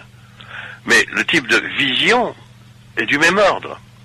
C'est-à-dire que ce n'est pas le capteur direct de l'œil qui traduit des informations qui sera à caractère lumineux. C'est quelque chose d'autre, comme s'il s'agissait d'une polarisation particulière. Un phénomène de polarisation comme la lumière polarisée, ou comme une polarisation électrique ou une polarisation magnétique. Cette polarisation des phénomènes fait que d'un seul coup, plusieurs personnes voient cette chose. Alors on va encore une fois remonter d'un cran le problème. Qu'est-ce qui peut être à l'origine de cette polarisation? Est-ce que ce serait des anomalies gravimétriques? Est-ce que ce serait des champs électromagnétiques? Est-ce que ce serait un tellurisme? Enfin, je ne sais pas. C'est le fait que aussi, dans une terre qui est très isolée, c'est le cas de l'Islande, où on est en contact direct avec les éléments, et des éléments qui se manifestent d'une manière extrêmement rude. On est en face d'une perception générale et d'une vie qui est différente de celle des hypertechniques que le monde a développées toutes ces dernières années. Hein. depuis le haut Moyen-Âge, sans essayer de trouver que le Moyen-Âge a une mentalité purement magique pour ces choses-là, mais à l'époque où il n'y avait pas encore de technique très indépendante de la nature au sens strict, l'homme trouvait en quelque sorte un esprit dans la vision de la nature. Et c'est l'autonomisation croissante de la technique moderne qui a pétrifié le regard de l'homme contemporain, qui a été de plus en plus fasciné par ce qui est matériel, mécanique, etc., et qui devint alors pour lui ce qui est appelé scientifique. Or de là est absente toute une réalité de fonctions spirituelles divines liées à la fois à l'origine de l'évolution de l'homme et éventuellement de l'existence de structures spirituelles vivantes. Alors ça serait quand même un monde refuge pour échapper aux diktats du monde matérialiste. C'est peut-être pas un monde refuge, mais c'est la réalité d'un monde qui est ce qu'il est. Peut-être pour vous donner une anecdote assez étonnante que j'ai vécue avec toute une équipe en prospection au Sahara dans l'année 1956. Nous étions au centre du Tanezrouft. Le Tanezrouft, c'est un des plus grands déserts du monde. Tanezrouft, ça veut dire en langue tamatchèque peur et soif. À une distance qui était de la ville de Regan, qui a été bien connue par rapport aux expériences nucléaires, à peu près à une distance de 6 jours en marche de chameau. Ce qui fait que c'est une zone où sur la cartographie il y avait marqué région non reconnue à l'époque. On dessinait des lions sur les vieux atlas. Oui, je fais les atlas. Nous, là, il n'y avait pas de lions du tout. Oui, on dessinait des lions. Il aurait fallu qu'ils puissent manger quelque chose, il n'y avait rien. Oui. Or, un désert absolu sans plantes, dans lequel on ne trouve même pas à cet endroit-là de scorpions, ni d'autres déchets, ni d'autres micro-cadavres d'un animal. Donc sur des milliers d'hectares, du sable, ou du reg, des cailloux. Mais on était en train de faire une mesure, les mesures duraient en méthode électrotellurique environ une demi-heure par point de mesure. Il y avait une équipe dans laquelle c'était moi qui faisais les mesures, et il y avait une équipe d'autochtones qui avaient été recrutés successivement à Alger, à Salah, à El Goléa, à Drar, etc. Et ces gens-là travaillaient comme auxiliaires, c'était des Algériens, ils travaillaient comme auxiliaires dans la société, et la plupart, tous étaient musulmans. Or, d'un seul coup, sur le plan de l'horizon, on a vu apparaître un point noir sur le sol clair. Sur ce sol clair, un point noir, on dit tiens, qu'est-ce que c'est? Alors, tout le monde regarde, surtout au désert, il n'y a rien du tout. Et tout en faisant la mesure, les uns et les autres, alternativement, regardaient ce point noir qui avait l'air d'avancer vers nous.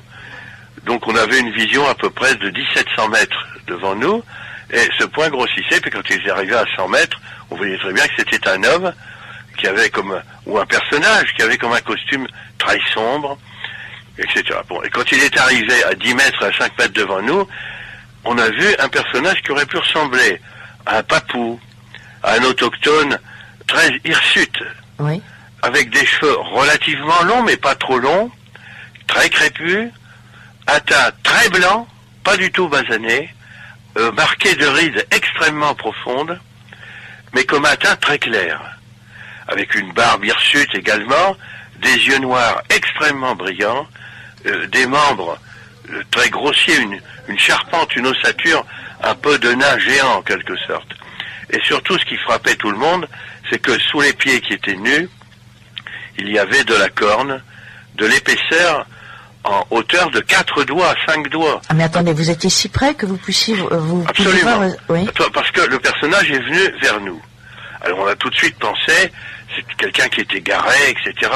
Et d'abord il a effrayé l'équipe par sa tête, qui ne ressemblait à aucune tête qu'on trouve en Afrique.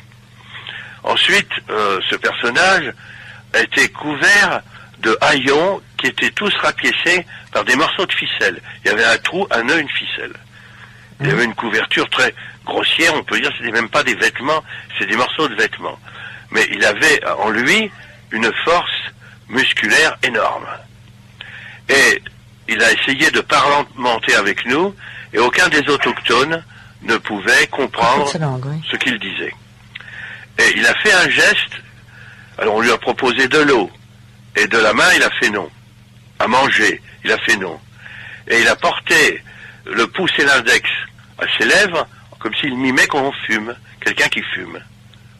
Alors, un garçon qui était là a sorti de sa poche un paquet de cigarettes, très étonné, et tout de suite, il s'est incliné devant lui, et il a pris la cigarette, on lui a allumé, et alors, à la stupeur de tout le monde, dès qu'il a allumé, il a mis le feu de la cigarette dans sa bouche.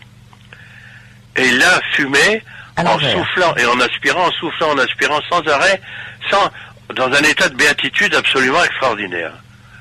Alors évidemment, de le plus grand silence. Tout le monde se demandait qu'est-ce que c'est que ce bonhomme, d'où est-ce qu'il sort, sa tête, ses pieds, ses mains, tout ça. Il avait des mains, chaque doigt était large comme 2 à 3 doigts de nous. J'espère que vous avez pris une photo. Quelqu'un a pensé à prendre une photo. Non, on n'était pas là pour faire des photos. On n'avait pas de matériel. On avait déjà suffisamment d'ennuis à faire les mesures. C'était pas ni du tourisme, ni de l'exploration. On avait le minimum du matériel pour transporter l'eau et les appareils. Et alors, bon, d'un seul coup, il y avait un filtre au bout. Et il s'est arrêté au filtre. Et il a fait un petit trou dans la terre, mais il a mis le filtre en terre. Il nous a tous regardés, on lui a demandé s'il en voulait une autre, et il a fait non de la main. Il s'est incliné, il a fait demi-tour, et il est parti en courant comme il était venu. Alors évidemment, toute l'équipe s'est demandé ce que ça pouvait être, et certains qui étaient musulmans pieux se sont immédiatement mis en prière en disant que c'était un roi des gnomes. Un roi des gnomes, oui. Voilà. Il avait laissé des empreintes sur le sable ? Oui, des empreintes relativement légères d'ailleurs par rapport à son poids, mais des pas qui étaient comme des pas, comme s'il avait une énorme semelle, la corne sous les pieds ressemblait à des semelles crêpes. Non, alors comment est-ce que vous considérez cette être pour vous éviter dans la discussion? Moi, si vous voulez, vous savez quelquefois on a entendu parler de l'homme des sables. Bon, l'homme des sables c'est une légende. Est-ce que cette légende a été bâtie sur des rencontres de ce type? Je n'en sais rien. Mais nul ne savait d'où il venait, nul ne savait où il allait. Or, tous l'équipe, les autonomes qui étaient là, connaissent parfaitement cette zone, puisqu'on la sillonnait tous les jours en camion. Et on sait bien qu'il n'y a personne. Or, d'où sortait-il? Eh bien voilà. Comme quelqu'un qui est localisé, et qui se localise pour faire une opération qu'on ne comprend pas, et qui se redélocalise, comme s'il n'avait besoin ni de boire ni de manger, mais d'avoir du feu dans la bouche, venant d'une cigarette. Ça n'a aucun sens. Oui, ça c'est très troublant, là. Bon, une autre expérience du même genre, en Égypte. Ça c'était en 56, en Égypte c'est en 83. Avec un groupe d'une trentaine de personnes, où l'un d'entre nous, qui était un biologiste, avait autour du cou un dispositif qu'on appelle un dipôle de Hertz, circuit oscillant multimétallique, qui se voyait pas, c'était sous sa chemise. Il venait d'arriver de Paris, il était intégré au groupe, et puis on était au bord du désert libyque. Et un phénomène similaire s'est produit, c'est-à-dire qu'un être à peu près du même genre est arrivé de loin, en courant comme ça, en se dirigeant vers le groupe. Et à un moment donné, quand il était peut-être à 200 ou 300 mètres, tout le monde a regardé, bien sûr, mais il n'y avait que des occidentaux. Hein. Et d'un seul coup, cet homme, au travers du groupe, s'est incliné de la même manière devant celui qui avait ce collier. Et il a fait comprendre que lui, ça lui ferait du bien d'avoir ce collier. Ce qui est invraisemblable. Oui. Mais il lui a montré, et là, à ce moment-là, il s'est incliné de nombreuses fois en faisant, comme on dirait, des salam alek, bon, etc. Et il a posé, alors ce garçon-là qui était intelligent, lui a mis le collier autour du cou, et à ce moment-là, cet homme-là lui a pris les pieds, lui a embrassé, a fait demi-tour, et il est parti d'où il venait sans donner d'explication. On l'a vu s'éloigner, non pas disparaître. Ah non, il est parti, c'est-à-dire qu'il a disparu dans la ligne de fuite d'où il venait exactement. Oui, sûr, oui. Or, à cet endroit-là, dans le désert libyque, il n'y a personne. Donc, c'était extrêmement curieux, pour ces deux phénomènes vécus, que, bon, là, c'est, je pense, très différent du problème de la notion des gnomes En Islande ? En Islande, n'est-ce pas? Parce que, d'abord, c'est pas du tout la même climatologie, et la question pourrait être posée en admettant que, disons, il y ait des ethnies invisibles, que ces ethnies sont aussi différentes qu'un Amérindien, d'un Esquimau, ou que d'un Parisien. Oui, c'est ce qu'on appelle les génies des lieux. C'est ce qu'on appelait les génies des lieux, d'ailleurs, qui sont attachés géographiquement à une zone bien précise, oui, quand même. Alors, il y a eu également une autre expérience que nous avons vécue dans la même mission tellurique 251 en 1956, dans une zone qui s'appelle la Sepkra de l'Azelmati. Une Sepkra, c'est une zone, une dépression qui est remplie de sel, parce qu'il fait très sec, bien entendu, et un sel qui est en surface et qui vient de l'évacuation de toutes les eaux alentour. C'est un lac desséché, en quelque sorte, complètement horizontal. Et ce jour-là, il faisait de plus en plus sombre, un ciel gris-noir, comme il en arrive quelquefois au Sahara, couvert, enfin avec du sable, bien entendu. On ne voyait pas le soleil, et on ne pouvait plus distinguer la ligne de l'horizon du ciel. Ce sont des phénomènes qu'on peut trouver en mer, qu'on peut trouver au Sahara. C'est dans le nord, dans la région d'un lieu qui s'appelle Akabli, c'est au nord du Tanezrouft. Et là, d'un seul coup, au loin, sur la ligne d'horizon, qui n'existait pas, on a vu une ligne artificielle se créer, un plan horizontal, et sortir de terre comme des tourbillons. C'est ce qui est classique là-bas. Les tourbillons, c'est-à-dire des tourbillons de vent. Oui. Mais là, ce qui n'était pas du tout classique, ces tourbillons, il y a 12 tourbillons qui étaient en ligne et qui représentaient comme les colonnes d'un temple. Et à ce moment-là, la partie supérieure des tourbillons s'est arrêtée au même niveau, une ligne horizontale a apparu à tout le monde, et il y avait des nuages au-dessus qui formaient presque un triangle. Et puis, à la base des colonnes, il y avait comme des marches qui ressemblaient aux vagues de la mer. Et l'ensemble avançait vers nous. J'étais avec 30 autochtones. Sauf celui qui était d'Alger, tous ont été pris de panique et le phénomène arrivait droit de l'Est. Et ils se sont tous tournés en prière à l'Ouest, ce qui est inconcevable pour un musulman. Et ils se sont collés au sol, ils n'ont plus bougé. Et alors j'ai dit aux gars du Nord, Abderrahman, mais qu'est-ce qu'ils ont, etc. Ben il dit voilà, ils disent que c'est le roi des djinns et qu'il va les emporter. Alors le phénomène a avancé, en effet, vers nous. L'appareil de mesure était en fonctionnement et on voyait dans les spots, c'est-à-dire les oscillations que nous mesurions, une cacophonie fantastique, c'est-à-dire comme s'il y avait des éclairs partout. D'ailleurs, la mesure a été inutilisable sur les 7000 mesures qu'on a fait. Celle-ci était complètement inutilisable. On ne voyait plus rien sur les films. Tout était brouillé. Et ça a duré 20 minutes. Et vous expliquez comment l'origine de ce brouillage? Alors, c'est lié aux particules.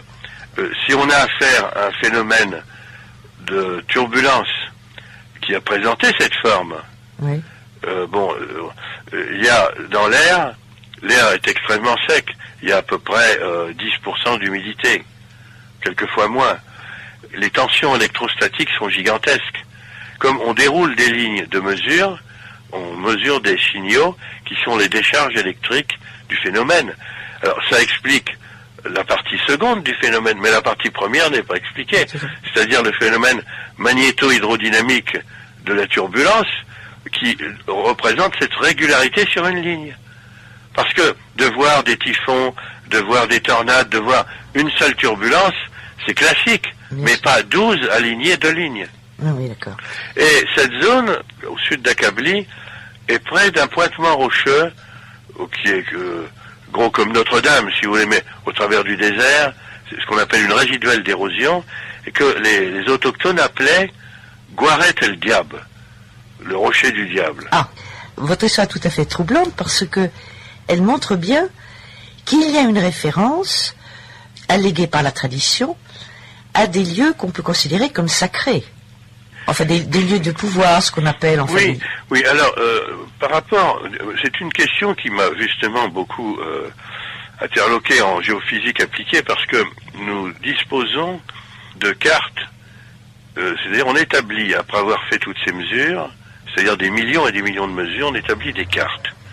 Des cartes qui représentent les courbes de variation magnétique, variation du champ gravitationnel, gravimétrique, et des cartes, en quelque sorte, des différents niveaux de profondeur. Ces cartes se superposent, aussi bien en magnétisme que en gravimétrie, qu'en méthode électrotellurique et qu'en sismique. Il y a donc, en physique de champ, plusieurs méthodes qui montrent que la surface terrestre, la croûte terrestre, outre la variation de sa composition, montre que quand il y a une faille, une forme en chapeau de gendarme qu'on appellerait un anticlinal, ou au contraire en chapeau inversé, en creux, en un synclinal, et qu'il y a au travers de ces différentes formes une physique de champ qui change. Oui. Et on a donc des anomalies, ça s'appelle des anomalies, quelquefois dans le langage pétrolier on appelle ça une patate, parce que ce sont des courbes fermées qui pourraient ressembler à des pommes de terre posées les unes à côté des autres ou flottant sur l'eau. Or, il se trouve que si on examine des cartes de détail, qui ne sont en général pas des cartes publiques puisqu'elles ont été payées par des sociétés d'exploitation et d'exploration pétrolière, et qui sont des cartes de détail au 20 000, au 50 millième, au 20 millième, etc., avec des courbes très serrées, qui révèlent ce qu'on recherche en quelque sorte, eh bien, il y a souvent en surface, dans les pays civilisés, des lieux de culte. Ah donc, c'est-à-dire que vous voyez bien la corrélation entre ces anomalies, que ce soit de la croûte ou des compositions des roches, etc., et des lieux qui sont donc, et c'est là-dessus que se sont bâtis les lieux de culte. Hein. Alors, il y a pour la partie la plus ancienne, c'est-à-dire celle de l'Antiquité, d'une part, et d'autre part celle du Haut Moyen-Âge, une relation entre certains types d'anomalies et le sol et le sous-sol. Il y a même des anomalies d'orientation qui peuvent être expliquées de cette manière. Prenons l'exemple de Chartres. Chartres est une cathédrale dont le chœur n'est pas typiquement à l'est. Il y a une déviation qui est importante. Or, si on considère ce qu'on appelle la plaine de Chartres, la plaine de la Beauce, cette plaine est horizontale. Mais dans le sous-sol, il y a des ondulations de la plaine de Chartres, qui sont à un autre niveau géologique que celui de la surface. Ces ondulations sont recouvertes par cette plaine. Or, ces ondulations forment comme des vagues dont les oscillations augmentent au fur et à mesure qu'on arrive en présence de la ville de Chartres. Et la perpendiculaire de l'axe, qui est celui de la cathédrale par rapport à ces ondulations, donne justement comme si la cathédrale était un vaisseau qui navigue devant ces ondulations, devant ces vagues, comme si elle surfait, on pourrait dire, par rapport aux variations et aux pulsations du champ électrotellurique lié à ces ondulations. C'est simplement une variation du champ électrotellurique, c'est-à-dire que ça n'affecterait pas une boussole, par exemple.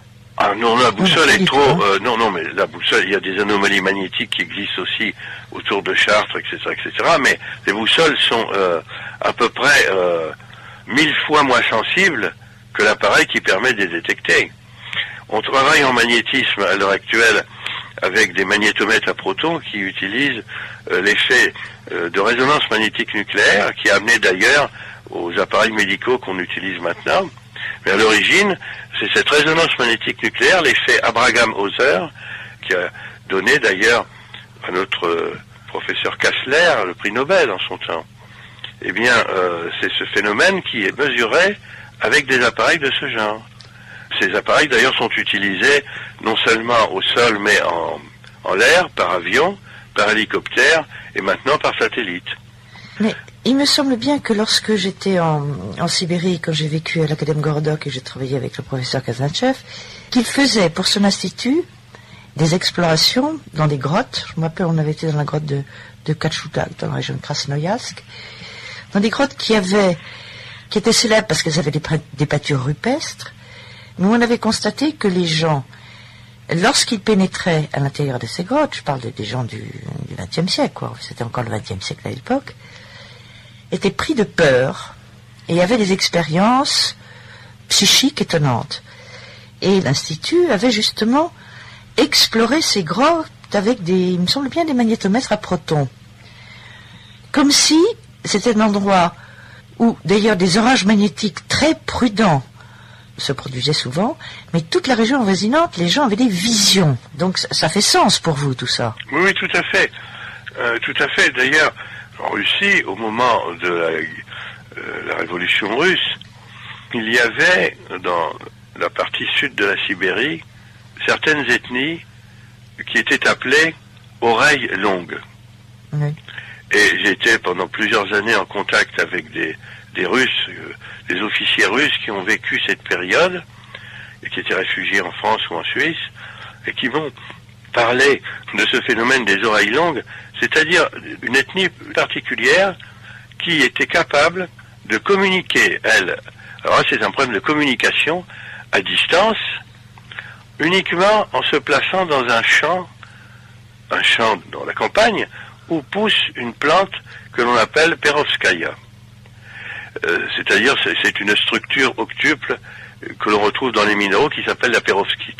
Donc cette perovskaya, celui qui était dans le champ pouvait communiquer en rentrant dans ce champ avec un cousin qui était à Moscou ou l'autre à Vladivostok. Ça, ce sont des légendes ou ça a été vérifié comme expérience ? Ça a été vérifié par l'armée parce que l'armée a pensé d'abord à des infiltrations. Oui. Étant donné que les troupes blanches étaient attendues, et ça m'a été confirmé à la fois par le colonel Mikhail Skariatine et par le capitaine Mironov, que j'ai bien connu en Suisse, et tous les deux m'ont dit, voilà, le régiment était attendu, personne n'avait envoyé des stafettes, on savait le nombre d'hommes qu'il fallait, les lits étaient préparés pour loger tout le monde, pour les chevaux, la nourriture, combien il y avait d'officiers, etc.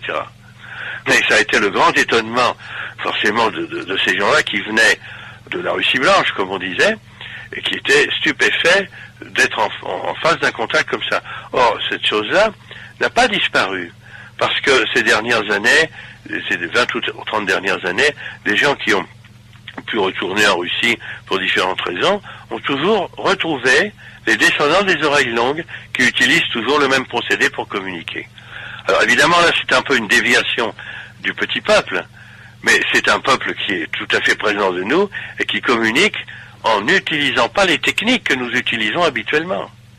Bon alors justement, alors ça c'est la question qui tue, c'est parce que vous êtes scientifique que je vous la pose un peu perfidement. Comment cela se fait-il que la science ne prenne pas à bras-le-corps tous les problèmes que pose ce domaine ? La seule science qui a obvié pour étudier à bras-le-corps, comme vous le dites, ces questions, a été la science qui a été développée au temps de ce qu'on appelait le péril bolchevique. Pour une raison extrêmement simple. Une simple raison de combat, on pourrait dire. Tout ce que l'ordre bourgeois ne veut pas utiliser ou étudier, ou le ramène à une affaire de superstition de religion, nous l'étudierons scientifiquement et on s'en servira comme une arme. Alors qui s'occupait de ça, par exemple ? Des quantités de groupes en URSS. En Russie, toujours. Oui, bien sûr. Tout le monde parlait de la Russie, mais c'était l'URSS. Oui, bien sûr. Oui. À l'heure actuelle, je ne sais pas ce que c'est devenu, mais éventuellement, je pourrais vous donner les coordonnées de quelqu'un qui pourrait vous renseigner non seulement sur ces questions, qui y va périodiquement, qui même est chargé de missions officielles en ce moment. Alors ça, hors antenne, bien sûr, je vous le demanderai. Oui, hors antenne. Mais il se trouve qu'effectivement, moi j'ai été à l'Institut Kaznatchev, qui maintenant regroupe toutes ces recherches-là, mais qui, dans le monde occidental, parce que, bon, la science russe, la malheureuse science russe, elle est encore un petit peu coupée de nous, bien qu'elle nous envoie beaucoup de chercheurs maintenant, parce qu'ils peuvent gagner plus facilement leur vie en Occident, mais qui, en Occident, s'occupe de ces recherches-là. Eh bien, des allumés, des gens qui sont des marginaux, ou qui, tout simplement, à qui c'est arrivé et qui voudraient avoir une explication ou une explicitation en regard de documents officiels, parce que nous sommes tellement imbibés de cette science technique qui est partout présente et qui le sera de plus en plus, que tout phénomène qui n'est pas conforme au modèle que nous développons, est rejeté, ou doit être intégré dans le modèle, même en forçant un peu la dose, ou de toute façon être rejeté. Et de toute façon, le mot hallucination a un dos d'une largeur infinie. Oui, bien sûr, c'est bien comme... Bon, écoutez, Gyarko, je vous remercie beaucoup. Nous reprendrons certainement cette conversation et on l'aiguisera peut-être sur certaines de vos recherches. Merci encore. Oui, si vous voulez, au revoir Marie-Thérèse. Alors évidemment, le problème sous-jacent à toutes les expériences qu'a vécu Gyarko, et puis alors je précise, c'est quand même pas... C'est pas un allumé, lui, c'est vraiment un scientifique qui se balade avec un matos scientifique de compétition et qui est très calme, comme vous avez pu entendre à sa voix. Quand il est confronté à un phénomène dérangeant, il va pas paniquer, il va pas fermer les yeux, parce que là, la plupart des gens font. C'est quand même pas très bon quand on veut faire une observation. Mais ce qu'on peut dire, pour résumer brièvement, c'est qu'on a remarqué qu'il y a des corrélations entre la location géographique des manifestations comme celle dont Jean-Michel Roux témoigne dans son film, et les perturbations tant du champ magnétique terrestre causé par les mouvements tectoniques que par les champs magnétiques induits par le volcanisme. Il y a malheureusement un seul chercheur américain qui a beaucoup travaillé là-dessus, dans une optique d'ailleurs très réductionniste, le docteur Michael Persinger. Et Michael Persinger s'est intéressé évidemment à toutes ces manifestations d'aliens dont font état les témoins aux États-Unis. Il a un laboratoire de neurosciences absolument merveilleux, super équipé dans son université laurentine. Et il m'a dit que quand même, et là je prends le chiffre, donc je ne vous donne pas de chic, que 30% des 500 sujets normaux, entre guillemets, qu'il a étudié dans son laboratoire des neurosciences, font état de contact avec des êtres d'autres dimensions. Bon. Alors, tout à l'heure, en parlant avec notre érudit de service, Olivier Goucher me disait « J'ai peut-être une explication qui permettrait de comprendre pourquoi les peuples du Nord ont une perception plus vivace et de ce monde invisible. » Alors, quelle est-elle? Bien, l'érudit de service Cyrilia n'a pas vraiment une explication, mais peut-être un certain nombre de clés à proposer à la discussion, parce que c'est ça qui nous sortira peut-être d'affaire. Je voudrais partir de deux anecdotes. Lorsque je suis allé me promener en Islande avec ma famille, je suis resté sans voix devant tous ces phénomènes géologiques qui nous dépassent, qui nous menacent, qui nous terrassent éventuellement. Qui sont beaux. Qui laissent sans voix, tellement c'est beau, tellement c'est impressionnant. Bon, on est pris. Voilà, on n'est pas payé par la pub de l'Islande, je vous assure, on est tous des mordus. Non, pas du tout. On est fascinés, bon, on pourrait dire mesmérisés, il n'y a pas le baquet, mais il y a au moins le magnétisme. Et je me suis demandé, au fond, lorsque l'Islande a été colonisée, donc en gros en 874, par des Norvégiens avec des apports celtes, si je m'en tiens simplement, ces Norvégiens, ils venaient d'un pays au relief superbe, aux conditions de vie difficiles, là on est d'accord, Gyarko y a fait allusion, mais ils ne connaissaient pas il n'y a pas de volcanisme en Norvège, il n'y a pas les glaciers, il n'y a pas toutes ces choses-là. Donc je me suis dit, mais comment ils ont réagi? Et je suis allé consulter un livre qu'on a le bonheur d'avoir, nous autres scandinavisants, qui s'appelle Landnámabók, on l'a traduit par Livre de la colonisation, il est édité en français, qui raconte comment les premiers colons se sont installés et surtout comment ils se sont partagés la terre. Donc c'était destiné à éviter les querelles entre propriétaires. Et on s'aperçoit que les dames islandaises, enfin les Norvégiennes qui allaient devenir islandaises, en découvrant les sources d'eau chaude, en découvrant, ceux qui sont allés en Islande savent que c'est quand même impressionnant de voir de la fumée qui monte d'une prairie au milieu des moutons, etc. Eh ben, elles ont juste trouvé le bon côté des choses. On dit que finalement, pour faire la lessive, c'était quand même beaucoup plus agréable. Et ça, c'est un premier aspect de la mentalité des Scandinaves. Le deuxième aspect, oui, c'est ça, sont les pragmatiques. Deuxième aspect, on en a vu un échantillon lorsque, j'ai oublié l'année d'ailleurs, lorsque les Jeux Olympiques d'hiver se sont déroulés à Lillehammer, donc en Norvège du Sud-Est. Dans la fête qui avait été organisée pour introduire ces Jeux Olympiques, on a vu d'un seul coup surgir de la neige, j'imagine que beaucoup s'en souviennent, des petits bonshommes qui représentaient des lutins qu'on appelle des landvechter en vieux et islandais qui veut dire les gardiens du pays. Donc on a ces petits êtres telluriques, divinités si on veut absolument. Alors, on peut se demander comment on peut combiner les deux, c'est-à-dire comment on peut être à la fois pragmatique et rêver avec les petits bourgeois, mais c'était pas seulement du folklore. Si les Norvégiens ont organisé cette fête-là, ils voulaient faire les choses bien, ils font d'ailleurs toujours les choses bien. Mais c'est aussi parce que c'est un élément de leur identité. Et je me suis dit, au fond, qu'est-ce qui constitue l'identité de quelqu'un, de qui ils viennent? C'est certainement l'idée qu'on se fait du sacré. C'est-à-dire, si j'ai besoin d'une identité, si j'ai besoin de pouvoir me définir, ce qui m'importe, c'est pas de savoir que je mesure 1m90, etc. C'est ce qu'il y a en moi. Et ça, en dépit de tout le pragmatisme, et je parle des Scandinaves actuels maintenant, de tous les ordinateurs, enfin de tous les modernistes qui maîtrisent aussi bien, sinon mieux que nous, il y a la conviction que le sacré est en eux. C'est-à-dire qu'en chacun de nous, il y a une portion sacrée. Ça se manifeste dans la vie de tous les jours par le respect et la gentillesse.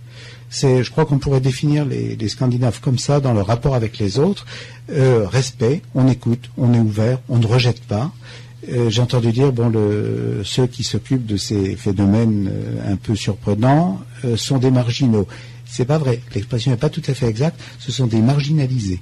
C'est-à-dire que ce sont des gens qui se heurtent à un refus de la société de sortir d'une logique aristotélicienne, ou la logique du tiers exclu. Du tiers exclu. Or, il y a un certain nombre d'auteurs, par exemple, allemands, je pense à Kafka, enfin, je sais pas, il n'est pas vraiment allemand, mais en tout cas, il est d'expression allemande. S'il est surprenant, on va dire ça comme ça, c'est parce que dans ces textes, on voit une autre logique se dessiner. Si j'en reviens à mes braves Scandinaves, leur gentillesse n'est pas une gentillesse bébête. Hein, c'est pas il est ben brave. Ils peuvent être subtils, ils peuvent être rusés, mais ils sont ouverts à l'autre. Que pour faire du Lévinas la petite semaine, l'autre a de toute façon un visage qui vaut la peine d'être découvert. Si on se demande ce que c'est que le sacré dans ce monde-là, on peut aller chercher chez Pascal, par exemple, chez nous. Il est intéressant, Pascal. Bon, il ne se préoccupait pas de ce genre de phénomène, mais c'est un scientifique qui essaye d'appréhender le métaphysique. C'est Dieu qui l'intéresse, parce que son vécu le pousse à ça, et vous vous rappelez la définition qu'il donne de Dieu. Dieu est une sphère dont le centre est partout et la circonférence nulle part. Et on peut appliquer ça au sacré, en tout cas chez les Scandinaves, les autres je ne les connais pas si bien, c'est-à-dire qu'il y a l'idée que le monde, on dit souvent le monde est double. C'est vrai, comme définition, c'est-à-dire qu'il y a le monde qu'on voit, qu'on appréhende, puis il y a tout ce qu'on ne voit pas, donc le petit peuple, à condition qu'on ne se représente pas l'idée du double comme séparé de notre monde. Il y a une interpénétration des deux mondes, d'où mon image prise à Pascal des sphères. Et je crois que on peut expliquer, en tout cas j'espère, comme ça, certaines apparentes contradictions des Scandinaves. On peut dire par exemple d'eux, ce sont des individualistes mais forcenés, mais communautaires. On va dire, ça tient pas debout. Simplement des gens, et là on retrouve le lien du pays, sont des gens qui savent qu'ils ne peuvent survivre qu'avec l'aide des autres, mais qui veulent vivre leur sacré à eux jusqu'au bout. Voilà. Bon, c'est au moins un élément. Ah non, mais ça c'est tout à fait. Oui, c'est pas une explication exhaustive, mais enfin c'est une belle ouverture. Certainement pas.